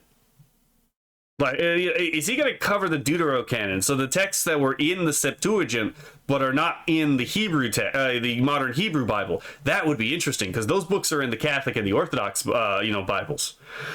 But anyway, fun fact: since we're talking about Rashi right here, Rashi is actually associated with a style of cursive that Hebrew was written with, oftentimes for things like marginal notes. So fun fact there. Look, I know many in this lecture will just ignore that I said that this is according to Jewish law and will just say that Rabbi Asher Mesa has become a Christian. But no, that even though I'm anticipating stupid responses, you have to do that because it turns out there's retards all over the internet. And the ultimate backlash I will receive from the Orthodox world friends, I still feel that as a true Torah Jew, my first obligation is to truth, and that I must remain theologically and intellectually honest if I'm going to be any use to you as a rabbi. And you know what? He's right? If you're going to be a religion, unless you're a proponent of Islam, right, where lying is mandated. If you truly believe in your religion, then you probably believe that your religion is conformance to the truth, right? And so conformance to the truth is, in a sense, a religious obligation because it is conformance to your religion, right? Which is a description of reality as you understand it, right? So, Rabbi Abraham son of a bitch, Rabbi Abraham Abulafia, in terms of unity, the Sephirot is worse than the Trinity, and it really is. This is from Ginzei Chokhmat from Ha-Kabbalah 19. So this is this is going to be a nightmare to read. Another source brought in support of Rashi's position as a corporealist comes from his comments on the account of the creation of man. In the image of God, in our image, with our mold, defus, as our form, to understand and to comprehend. Rashi to Genesis chapter 1, verse 26. In the image of God, he created him. It explains for you that that image which was established for him was the image of the appearance of his creator. Tselem diukan yotzro. Rashi to Genesis chapter 1, verse 27. So, which is the main reason I know you tune into my lectures to begin with, because ethics, truth, and accuracy have always been my agenda, no matter whose toes I happen to step on to achieve that outcome. Honestly, that's a base position to have. And no, that apart from incorrectly classifying Messianics as heretics in previous lectures, I have only brought to you pure Judaism. And as you know, I'm always willing to publicly debate anyone who says anything different. So, in reference to Jews praying to parts of the Godhead, like some Christians pray to the Son, Rabbi Jacob the Nazarite claimed that the first three and the last three benedictions of the Amida prayer are directed to the Sephirah Binah. The middle blessings are directed to Tiferet during the day and to Binah at night. I'm probably going to have to pull up a picture of the Sephirot. And friends, honestly, I believe that the biggest confusion in properly understanding this issue is ultimately knowing how Judaism functions. And this point is really the basis of my whole thesis, because you must know, friends, that Judaism has a pre-existing systematic framework to itself that decides how it functions. Now, mind you, I understand that depending on what community you hail from, your Judaism may differ from the other guys, but ultimately, if all the static Torah and Halakhic decisions are upheld by your group, and your cultural additions do not contradict the latter, there is no reason for you or your group to be hailed as outsiders within the Jewish religion or people. Okay, so it seems like we missed a couple. So, let's see. Let's go back. Okay, so let's make sure we can get all these. Actually, it'd probably be faster if I do it this way. Okay. Yet, while this is cited by some as emphatic proof of Rashi's belief in corporeality, the fact is that Rashi merely cites a statement of the Talmud.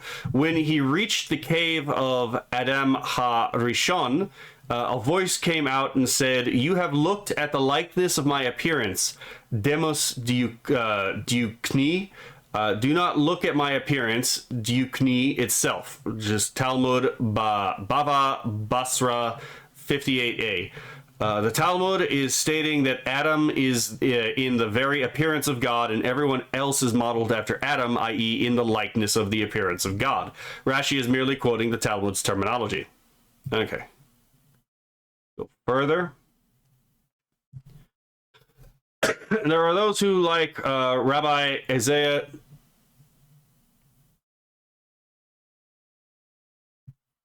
didn't we already read this part? There are those like Rabbi Isaiah Detrani, funny name again, see such passages from the Talmud as evidence that at least some of the sages of the Talmud were themselves corporealists. Okay. The Talmud discusses the Torah scroll seen by Zechariah in a prophetic vision, which it describes as measuring 40 by 20 cubits. 18 in light of the fact that the Talmud proceeds to explain how this scroll was many times greater than the universe. Rashi explains that the cubits of which it speaks are God's cubits. This is clearly the intent of the Talmud, as it makes its calculation based on a verse describing God's hands as spanning the world. It's thus claimed that Rashi is viewing God as a being of gigantic human form. Talmud Eruvin 21a. Predict the latter, there is no reason for you or your group to be hailed as outsiders within the Jewish religion or people, which is ultimately how I now view Torah and Halakha keeping Messianic Jews as belonging to a community of their own, while still upholding the prerequisites that make them socially and halakhically Jewish. I agree, Philip. Doesn't leave a lot of time for reading, right? Another such argument is advanced from Rashi's comments on the Talmud's account of God wearing tefillin. This is from Berachot 6a. i.e. keeping Torah and Halakha. And if they are to be unjustly excluded for their obscure beliefs, are you willing to also exclude other accepted Jewish groups or rabbis for their beliefs? So, the Talmud in Sanhedrin 98b speaks of the possessor of all might. Clutching his loins in distress, Rabbi Meir Abulafia explains that this is referring to mighty humans and states that the one who explains otherwise is destined to stand in judgment for it. As Hacham Yosef Chai in Ben Yehoyada points out, he is referring to Rashi, who explains the Talmud as referring to God. So again, friends, a big question you should have in mind is ultimately, what is Judaism? And friends, Judaism, again, is not what you or your rabbi want it to be, or whatever society would deem it to be. No, my friends, like we said, ultimately, Judaism is only Torah and Halakha and nothing more. By the way, if anyone doesn't know what a tefillin is, and I forgot to bring this up earlier, it's effectively a phylactery. It's a small box that verses of the Torah are placed in. And as you know, that there are also an untold number of works and opinions surrounding these, but these works or opinions do not and cannot change or alter Torah or the actual halakha, which is what I'm basing my conclusions off in this video, that according to, again, Torah and halakha, an individual can believe that the Messiah came and is coming again, and that the Messiah is the God of Israel incarnate, and still be a 100% kosher Jew. Okay, so we're at 749. Hold on, I got two of them to read. Okay.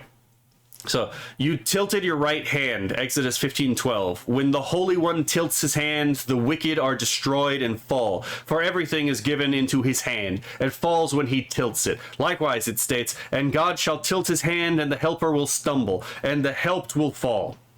Isaiah 31:3. A parable, glass vessels are placed in a person's hand. If he tilts his hand a little, they fall and smash. Rashi ad Lok, elaborating upon Mechilta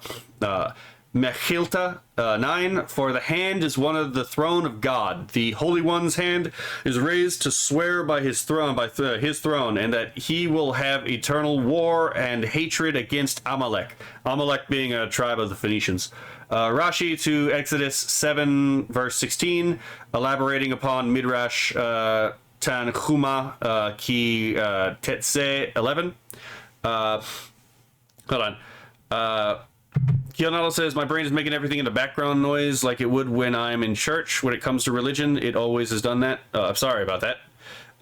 Let's see. God's cubit is the royal cubit, 20.4 to 21 inches. Fair enough.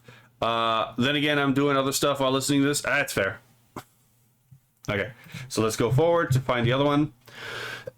Abraham took a knife and seized his foreskin and wanted to cut, but he was afraid as he was old. What did the Holy One do? He stretched out his hand and grasped it with him, and as it says, and he cut a covenant with him. It does not say for him, but with him. Rashi to Genesis, chapter 17, verse 24, citing Midrash Bereshit Rabbah 49:2. I butchered that word. Okay.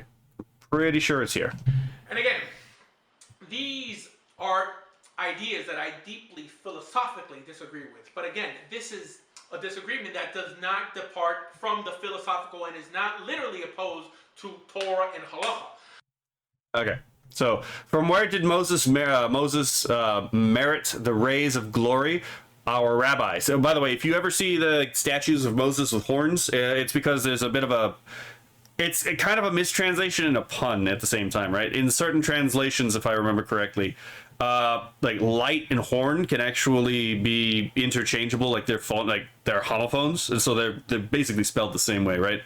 And so it could be read that way as well. But the actual correct translation is light, right?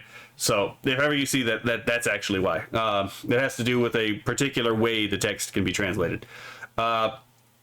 And it's specifically Moses after he sees the back of God, right? Let's see. Where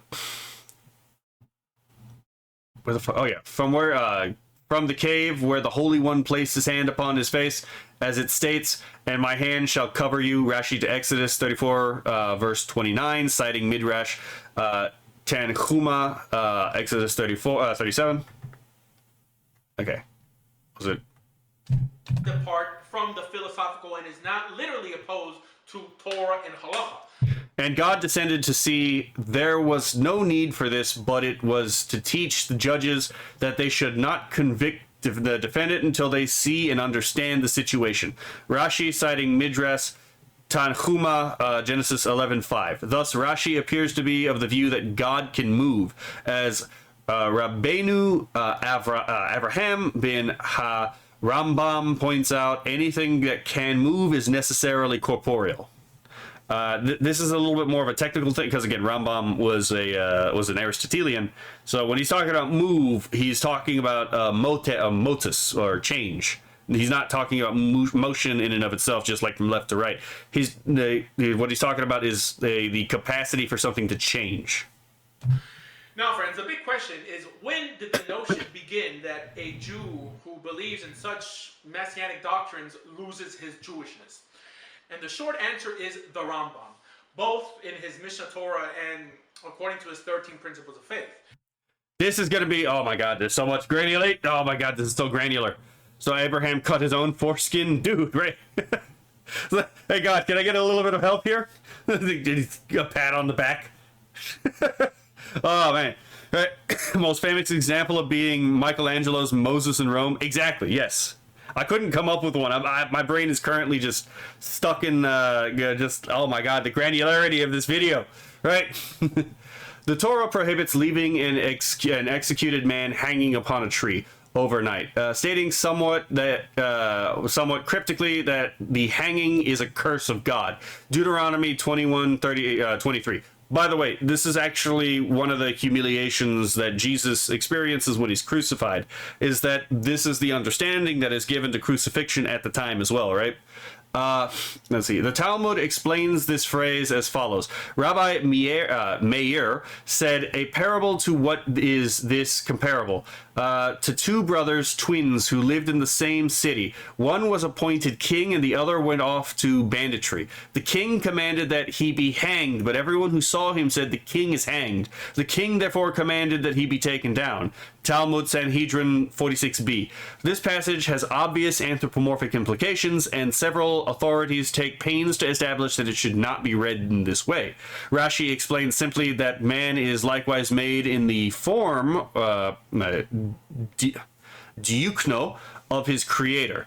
In his commentary to Deuteronomy 21:23, Rashi elaborates that Adam was made in the form of his appearance, and Israel are his descendants, following Bava Basra 58a. Gotta love old vids, right? So this isn't this is not a novel concept, right? This is actually a re-upload of a video older than this. And the re-upload itself was like, 8 years ago, right? Now, many would then say, oh, well, there you go, the Rambam. That's Judaism, so case closed. Well, friends, not exactly. What may also sound a bit shocking for you to hear and ultimately embrace is the fact that the Rambam was only given his personal opinion on the issue. Yep. Yochanan ben de Havai said, in the name of Rabbi Yehuda, someone who is blind in one eye is exempt from appearing, as it says, shall be seen in the way that he comes to see, so he comes to be seen. Just as he sees with 2 eyes, so too is he to be seen with 2 eyes. Talmud, this is Chagiga 2a, see also Erechin 2b, and Sanhedrin 4b. Rashi explains that it is to be referred to God, reading it as follows: just as God comes to see man with his 2 eyes, so too he is to be seen by man with 2 eyes. An opinion that, if you remembered how Judaism's theological framework functions, has no ultimate significant bearing on someone's religious existence as a Torah Jew. Now, again, I also personally agree with the Rambam's philosophical argument behind his assessment. However, I do not agree with him in labeling such individuals as heretics, which could then be tied into how these individuals are to be later treated, which from a halakhic sense could even include possible death. Let's see. Yeah, he's talking about the death penalty for apostasy. Let's see. Rabbi Saadia, and also heresy, right? Rabbi Saadia Gaon also suggests a theory of created glory, which asserted that God would sometimes create a visible entity to give prophets a visual affirmation of their experience, as in the case of Ezekiel's visions. Right? Again, when this was not mentioned by Chazal, which is the parameters that the Mishnah Torah was forced to work from.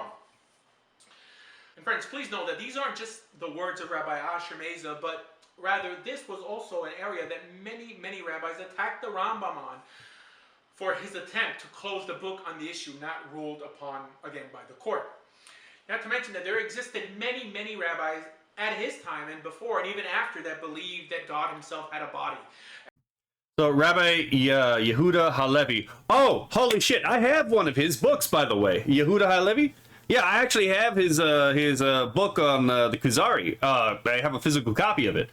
Also believed that many passages should be understood figuratively. Yet he also contended that great spiritual figures, including prophets and pious sages, have a unique sense of apprehension, inner eye, that combines the intellect and imagination to perceive the inner nature of the divine world, which they then depict in distinctive imagery. Again, I would like to talk about the Kuzari at some point, because I do think the Kuzari actually undermines itself in a really interesting way. And that many even believe that it was made up of parts. which according to many rabbinic historians included many of the Tosafists, or many of the rabbis from France. Yeah, I mean, that's true. Which is why we see the Ravid make his famous attack on the Rambam, saying that how could you declare someone who believes that God has a body a heretic when greater rabbis they knew Moshe also believed the same thing. Also, we also have records of the Ramban, Nachmanides, arguing with other rabbis on this very issue. Yeah, there's actually been individuals within the Jewish community who've actually criticized the Rambam as well, because his hardline reliance on like Aristotelian theology, right, is very alien to the Jewish experience. The God of Maimonides is very different from what you see in the God of the Torah and the Tanakh, right? The God of the Torah and the Tanakh is a personal entity who, you know, has emotions, he has feelings, he had, you know, obviously, yeah, exists outside of time and space and cannot be fully grasped, right? But he is still a person who stands in relationship, whereas in the Aristotelian version, no, not the Khazar, not Khazar, Kuzari, right? It's a Kuzari is also subtitled In Defense of the Despised Faith. It's actually the most famous book written by Yehuda Halevi. Although I think the Khazars are mentioned in the Kuzari, if I remember correctly. It has been a while. Fuck, where was I? I forgot where I was at. On how he was also against the corporal notion. Oh yeah, the thing about again the god of Maimonides. The god of Maimonides does not really have emotions. He does not have passions. He doesn't really have an experience in any real meaningful way. It's kind of difficult to describe the god of Maimonides as anything other than the Neoplatonic one, right? He is just being preceding essence, right? Nothing. He is just simply existence that moves all other existence into motion, right? To describe him with any kind of personal or anthropomorphic attributes would be a category error, which is a bit of an issue if you believe in the God of the Old Testament, right? But the view was prevalent, my friends, at their time, and even today if you think about it. Because remember, the Rambam was only a Rishon and not a Tana or an Amara. Not that Tanaim or Amoraim could rule on a person's spiritual outcome, especially on an issue that was never really clarified in Torah, which is why they're virtually silent on the whole issue to begin with. In other words, aside from some derogatory references made about some magician named Yehoshua, nothing definitive. Yeah, that's another one right there. Is a magician named Yehoshua is very obviously a dig at Jesus. It is a dig the Talmud does make, and it's one of the things that, again, like there is a scene in yeah, I already mentioned it earlier, but yeah. That's how the Talmud explains away the miracles that Jesus performs, you know, historically documented, is that, oh yeah, he was actually a witch. Is ever said about what he or his followers actually taught and believed and how it was forbidden. So that's Berachot 6a has God wearing tefillin. Why? Because the Talmud, my friends, was never preoccupied with belief to begin with, but only practice, which is why we find tons written about the Kutim, the Samaritans, and even some written about the Sedukim. Why? Because they were individuals different in Torah / rabbinic practice. And what they actually believed, no one really cared about. That's why it doesn't really mention it in the Talmud. Not to mention that there were opinions found even amongst Chazal that seem to lend to the fact that some may have held similar beliefs regarding the Messiah possibly being divine or the Creator himself possibly having a body. So this says Adam was born circumcised because he was made in the image of God. This is from Avot de Rabbi Natan, chapter 2, verse 4. And even the Messiah possibly returning from the dead. Not to mention later Kabbalah's dissection of the Creator, Chas v'Shalom, through Partzufim and the all-famous Asmut. In other words, it seems that... Yeah, there's an issue with divine partialism. Obviously, if there is a God, divine simplicity is going to be a fact of that God's nature. But the problem with divine partialism is that if God is composed of parts, then he's not actually the fundamental being or ground of being. The parts of God that compose God are actually more fundamental than God himself, right? Because without those, God would not exist. So there's the easy argument for divine simplicity there, right? God as the ground of all being cannot be composed of parts, because if he was composed of parts, then he himself is not actually ultimate. It's a contradiction in terms. Are they still tricking people into doing that, OP? Oh, hello, Boo Huckley. What do you mean doing that, OP? I'm legitimately confused. Extra biblical beliefs seem to bother us now more than it ever bothered the sages back then, or even many Mikubalim or Kabbalists today. Hold on. Let's see. Philip says Khuzarim or Khazars are semi-nomadic Turkish peoples. I know what they are. I know what they are. They allegedly converted to Judaism as a middle ground because they were sandwiched between Christian nations and the Islamic nation. So they, according to some historical accounts, right, converted to Judaism. Yeah, I'm aware of the story. I actually do think that, you know what, now that you're reminding me of it, I'm pretty sure this is actually in the Khuzari. Buhuckley says circumcision. There's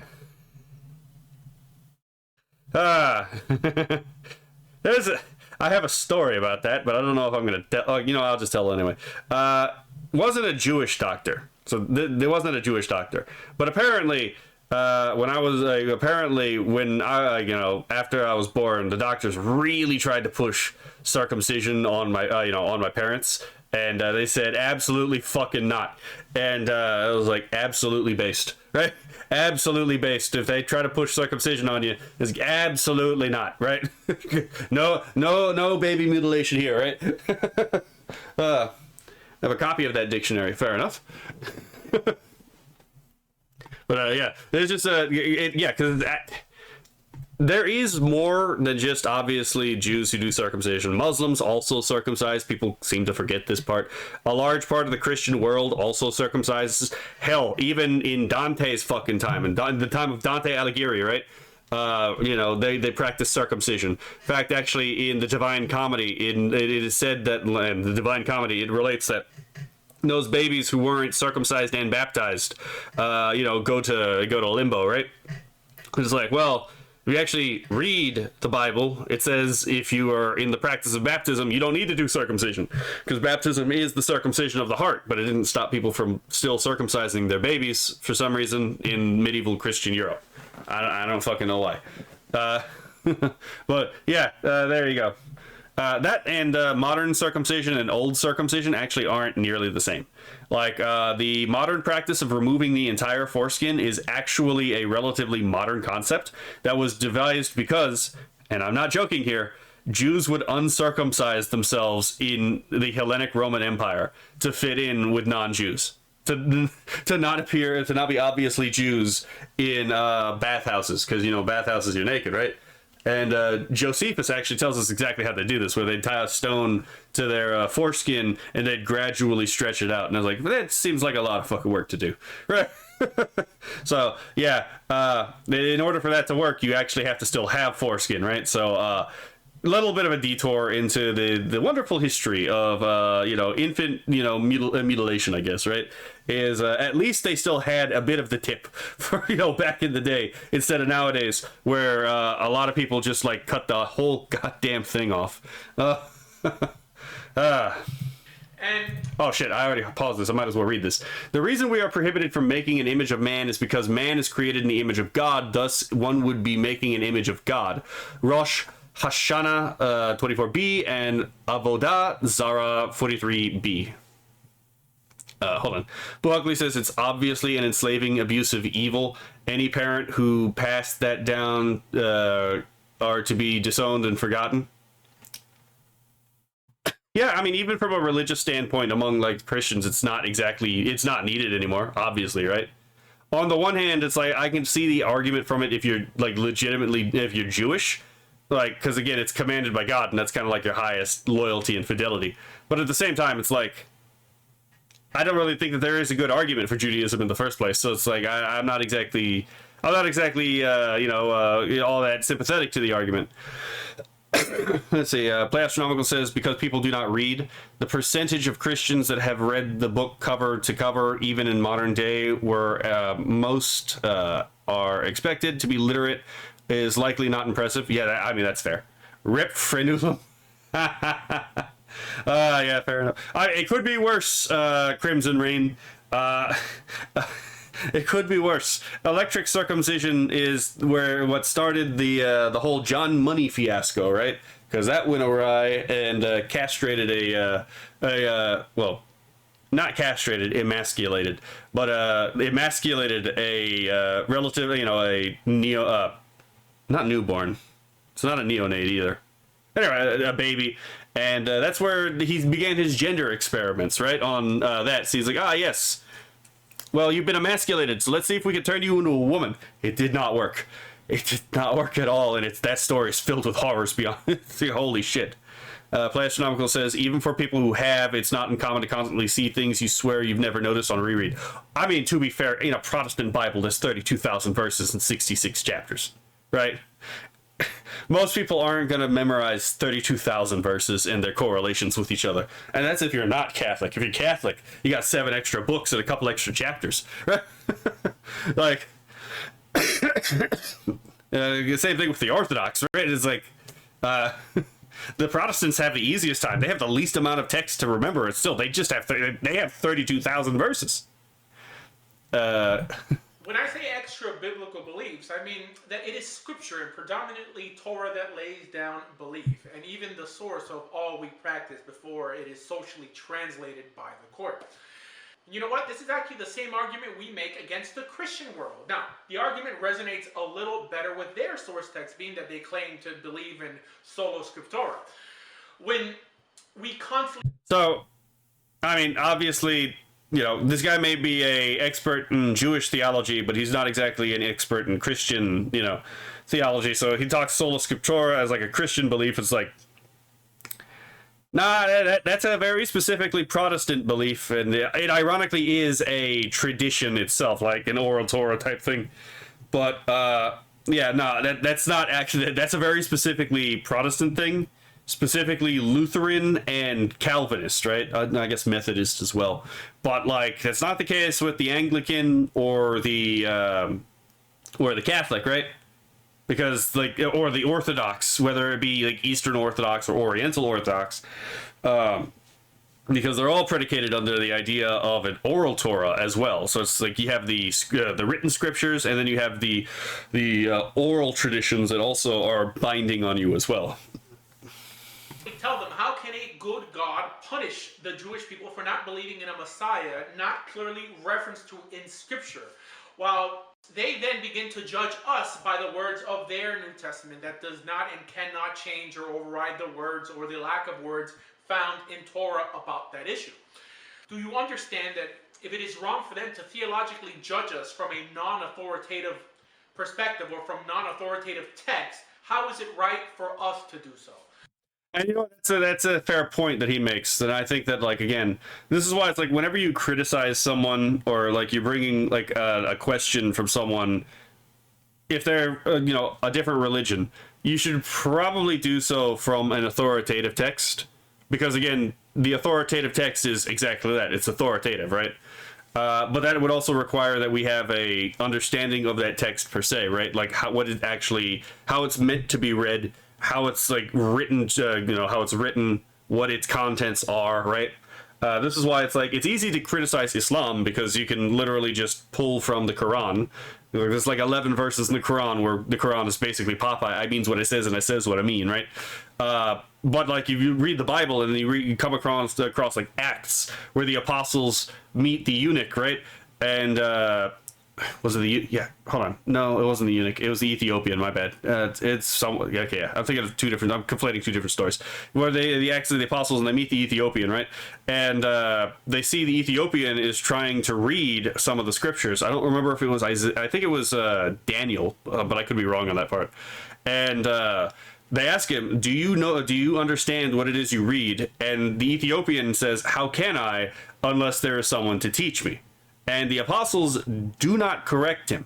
In fact, that is treated by the text as the correct response, right? Indicating that there is to be a hierarchy, a priestly hierarchy, to actually help the laity interpret the text, because the text is not easy to understand, right? Unlike the Quran. So, again, sometimes these books actually tell you exactly how it is you're supposed to read them, and sometimes they do not, right? And, I mean, let's be fair again. There's, like, again, even in the Protestant Bible, there's 66 books in the, what was it? I forgot where I was going with this. Anyway, there's different books that are written in different genres for different functions, so you have to read them differently. It's not like there's one uniform way to read the text from beginning to end, because it turns out, again, you have a poem at the very beginning of Genesis, you have a literal apocalypse at the very end of the anthology of books of Revelation, right? You have a record of genealogy, if I remember correctly, in like the beginning of the Gospel of, was it Luke or John? One of those two. I don't remember which one off the top of my head.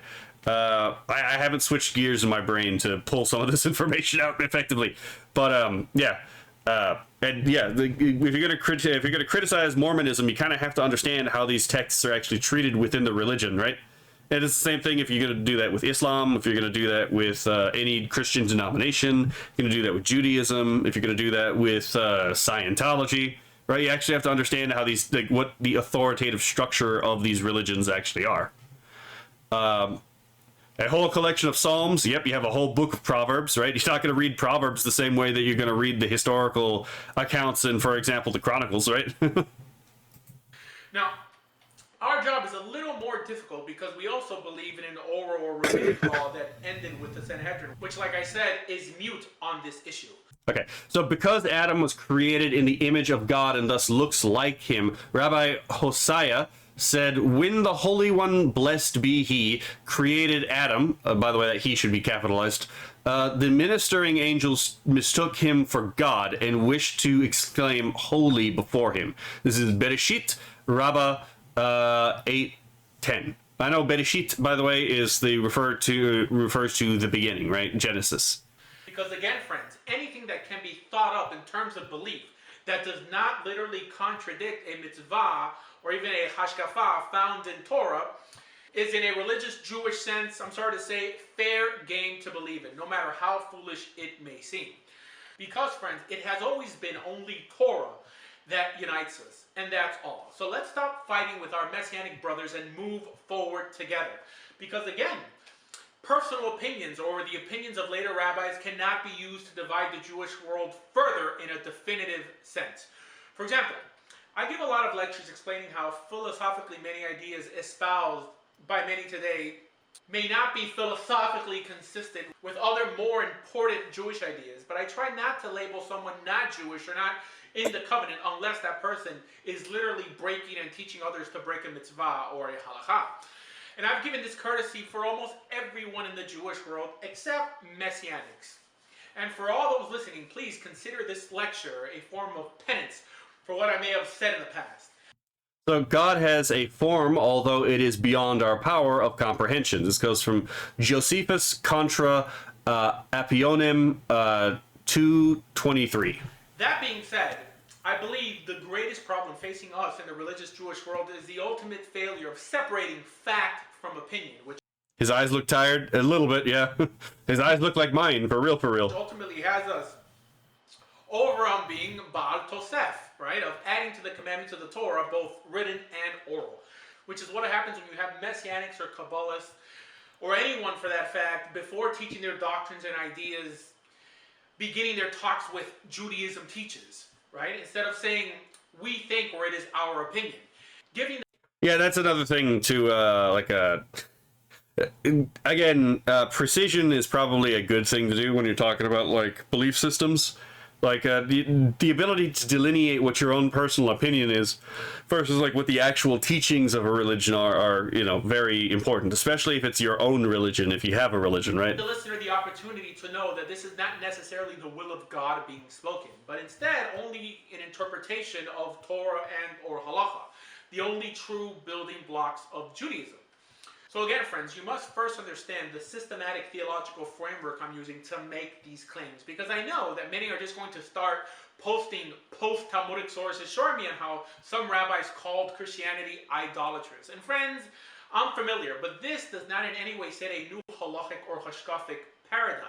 In other words, Okay, so Rashbam on Genesis 48:8 says, Israel saw God. Even though it is written that he could not see, it is possible to see a person's shape without recognizing the features of his face. So also man may not see me and live.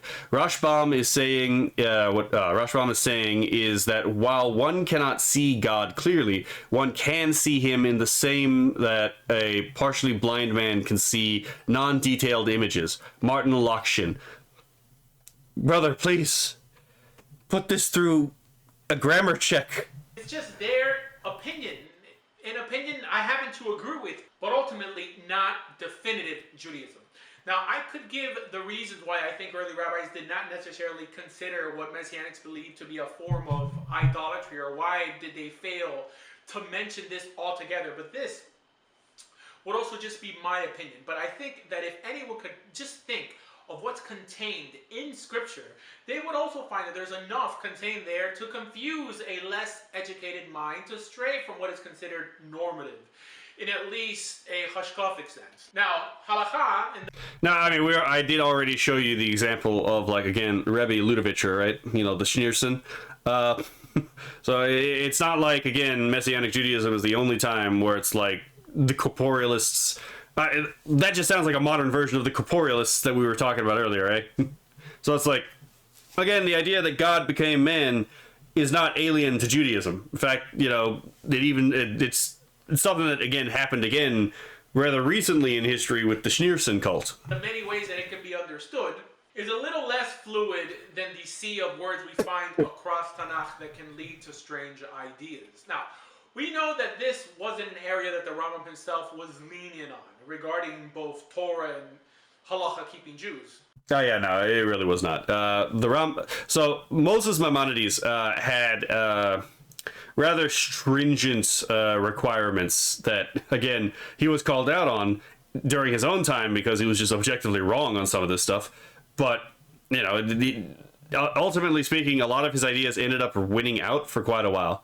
And it wasn't until the turn towards Kabbalah that some of these ideas ended up getting kind of sidelined, and they're kind of, some of these ideas that Maimonides had are rather unfamiliar to today with a lot of modern Jewry for this exact reason, right? Because they moved away from the rational Aristotelian worldview to a more mystical worldview, which I'm not a big fan of mysticism myself, but, you know. For example, he writes in Mor Nevuchim that you can keep and believe in where you're supposed to keep and believe in, and at the end of the day, still not have a share in the world to come if your beliefs are not properly understood. Which is where he makes his famous derogatory statements about Turks and other peoples that, in his opinion, mentally were not developed enough to become monotheists. An idea that I'm trying to defeat with this lecture. For example, whenever you debate or discuss with a Christian, he or she does make an attempt to you will see this is like, again, this is not a uniquely Muslim thing to say that, like, Christians are polytheists, even though they are very clearly monotheists. They're just Trinitarians, right? But no, this was also a claim leveled at them by basically everyone, to be perfectly honest. Like the Jews at the time also called Christians polytheists because of the doctrine of the Trinity. This was a thing that certain pagans would accuse Christians of being as well. Mostly as a derisive thing, but yeah, so this is the thing that has been, that's popped up more than once. Justify what he or she believes off of Scripture, mainly from obscure passages in the prophets and even the writings, but friends, an attempt is made. In other words, he or she does not try to convince the Jew through astrology or other sources. He may use the sections in Scripture that refer to the anthropomorphic references to the Creator, of him having a hand or a foot, references that logically are easy to disprove, but references that should not get one thrown out of the covenant just because someone chose to take it literally. Now, in regards to halakha, it could get you thrown out because the court's rulings on legal and practical issues are definitive. However, the modern day interpretation of those issues or of those rulings are not, which is actually another video in itself.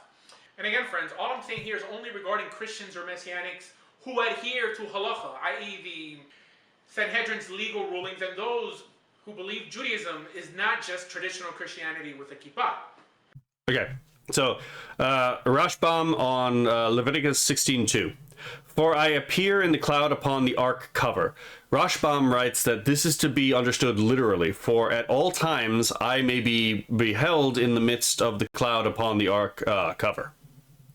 So, hold on. Friends, one reason why Christianity proverbially easily slips through the theological cracks than, let's say, other non-Jewish movements that may be mentioned historically or legally ruled on by the court is that ideally Christianity, or actually Messianic Judaism, is just Judaism gone philosophically wrong and not a whole foreign religious entity that seeks to undermine Torah.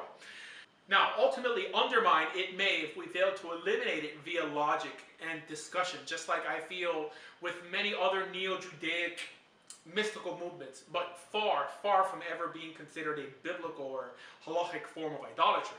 And friends, this goes for anything that may be excluded or not mentioned within Torah and halakha. And know that Torah and halakha does include almost anything you could think of in some way or the other, but there are things that... This guy makes a lot of tongue clicks. Why, ethically, at least in the last 2 centuries, it has been hard for the Jewish world not to see the average evangelical Christian as anything else than a moral ally to virtually all principles laid down in Torah.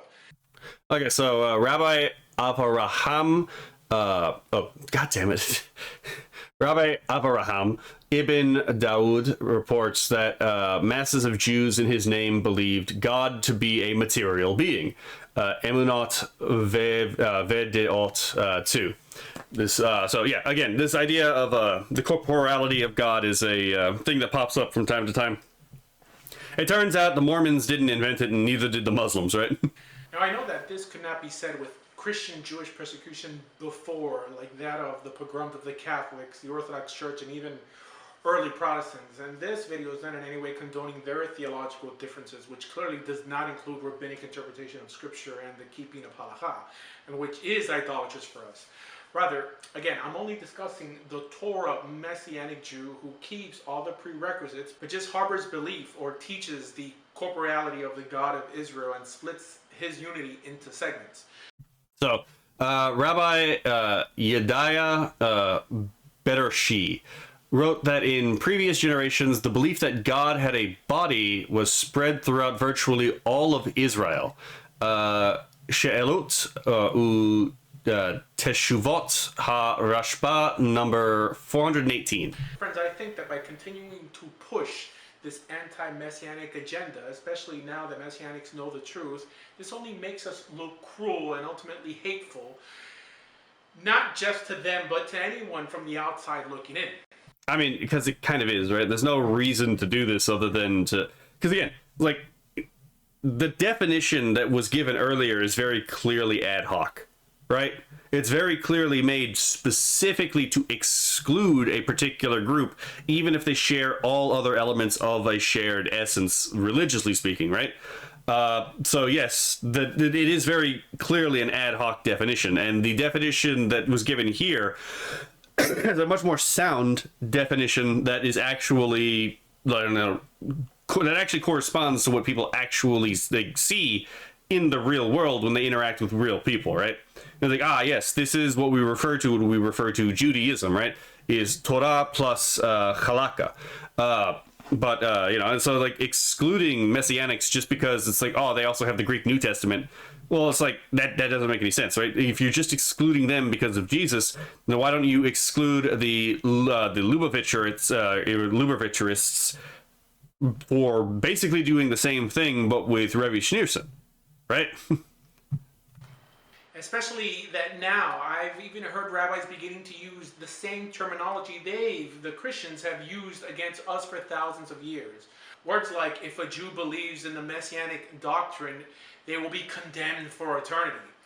Or if one of your past relatives were Messianic, they are being tormented as we speak. So ultimately, friends, how does it benefit us in hating the average Christian or Messianic a whole lot over ultimately a whole little? Not to mention the countless divorces and ultimately broken homes that our baseless hatred has caused by having those returning or converting to Judaism divorce their Messianic or Christian spouses instead of telling them that if the spouse would just accept Torah and keep Halakha and convert, they could stay with their Messianic ideas.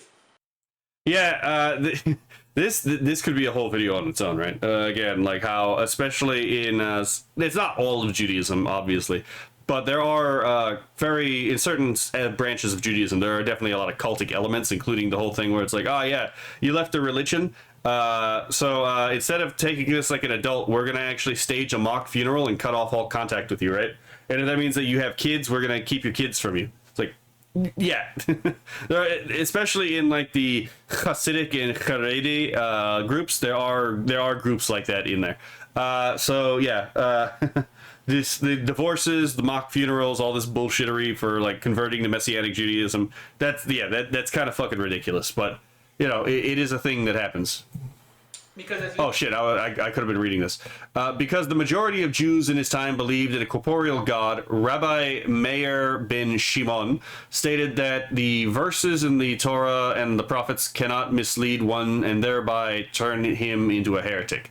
He therefore assumes that one who is led to his error by misinterpreting the scriptures remains a Jew in good standing.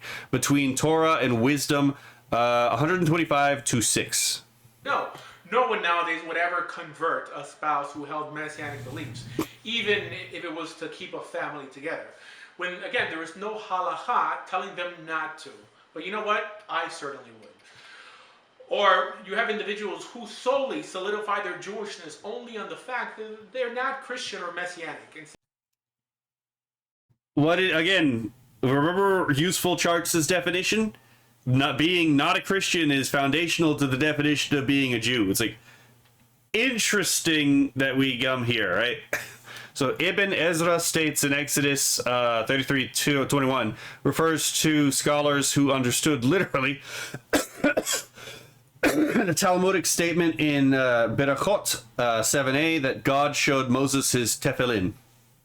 Instead of some altruistic urge to repair this world via Torah, with other ethically like-minded individuals. And friends, it's really time to put away all the nonsense that ultimately keeps us separated as Torah believers, because Torah, my friends, has always been what unites us as Jews. And along with Torah, what it sanctions, i.e. the rulings of the Great Court, what is known as Halakha. And friends, this is how I conclude, that by what we know from Torah and even Chazal, Jewish Christians who adhere to Torah and Halakha are to be accepted as full Jews. For more information on everything Jewish, please visit TorahJudaism.org. Thank you. So yeah, there is a case for Messianic Jews being both Christians and Jews by a Orthodox Jewish rabbi. I think he made a pretty decent case, to be perfectly honest, right? But if there's one thing that Nux has taught all of us about Judaism, well, not all of us, I knew this for a while, I'm trying to get a Jew into VTubing, but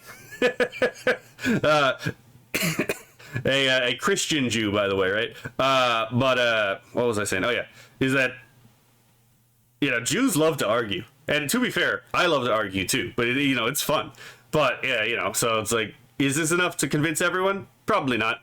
But I think that there is a compelling case to be made that Messianic Jews actually are that spot in the two intersecting circles of the Venn diagram where one circle is Christian, the other circle is Jew, right?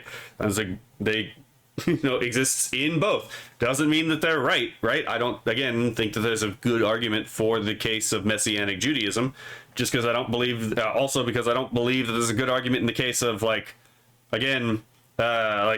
Judaism per se as being a true religion. I think that there is a good case for Christianity, specifically Catholicism, being true.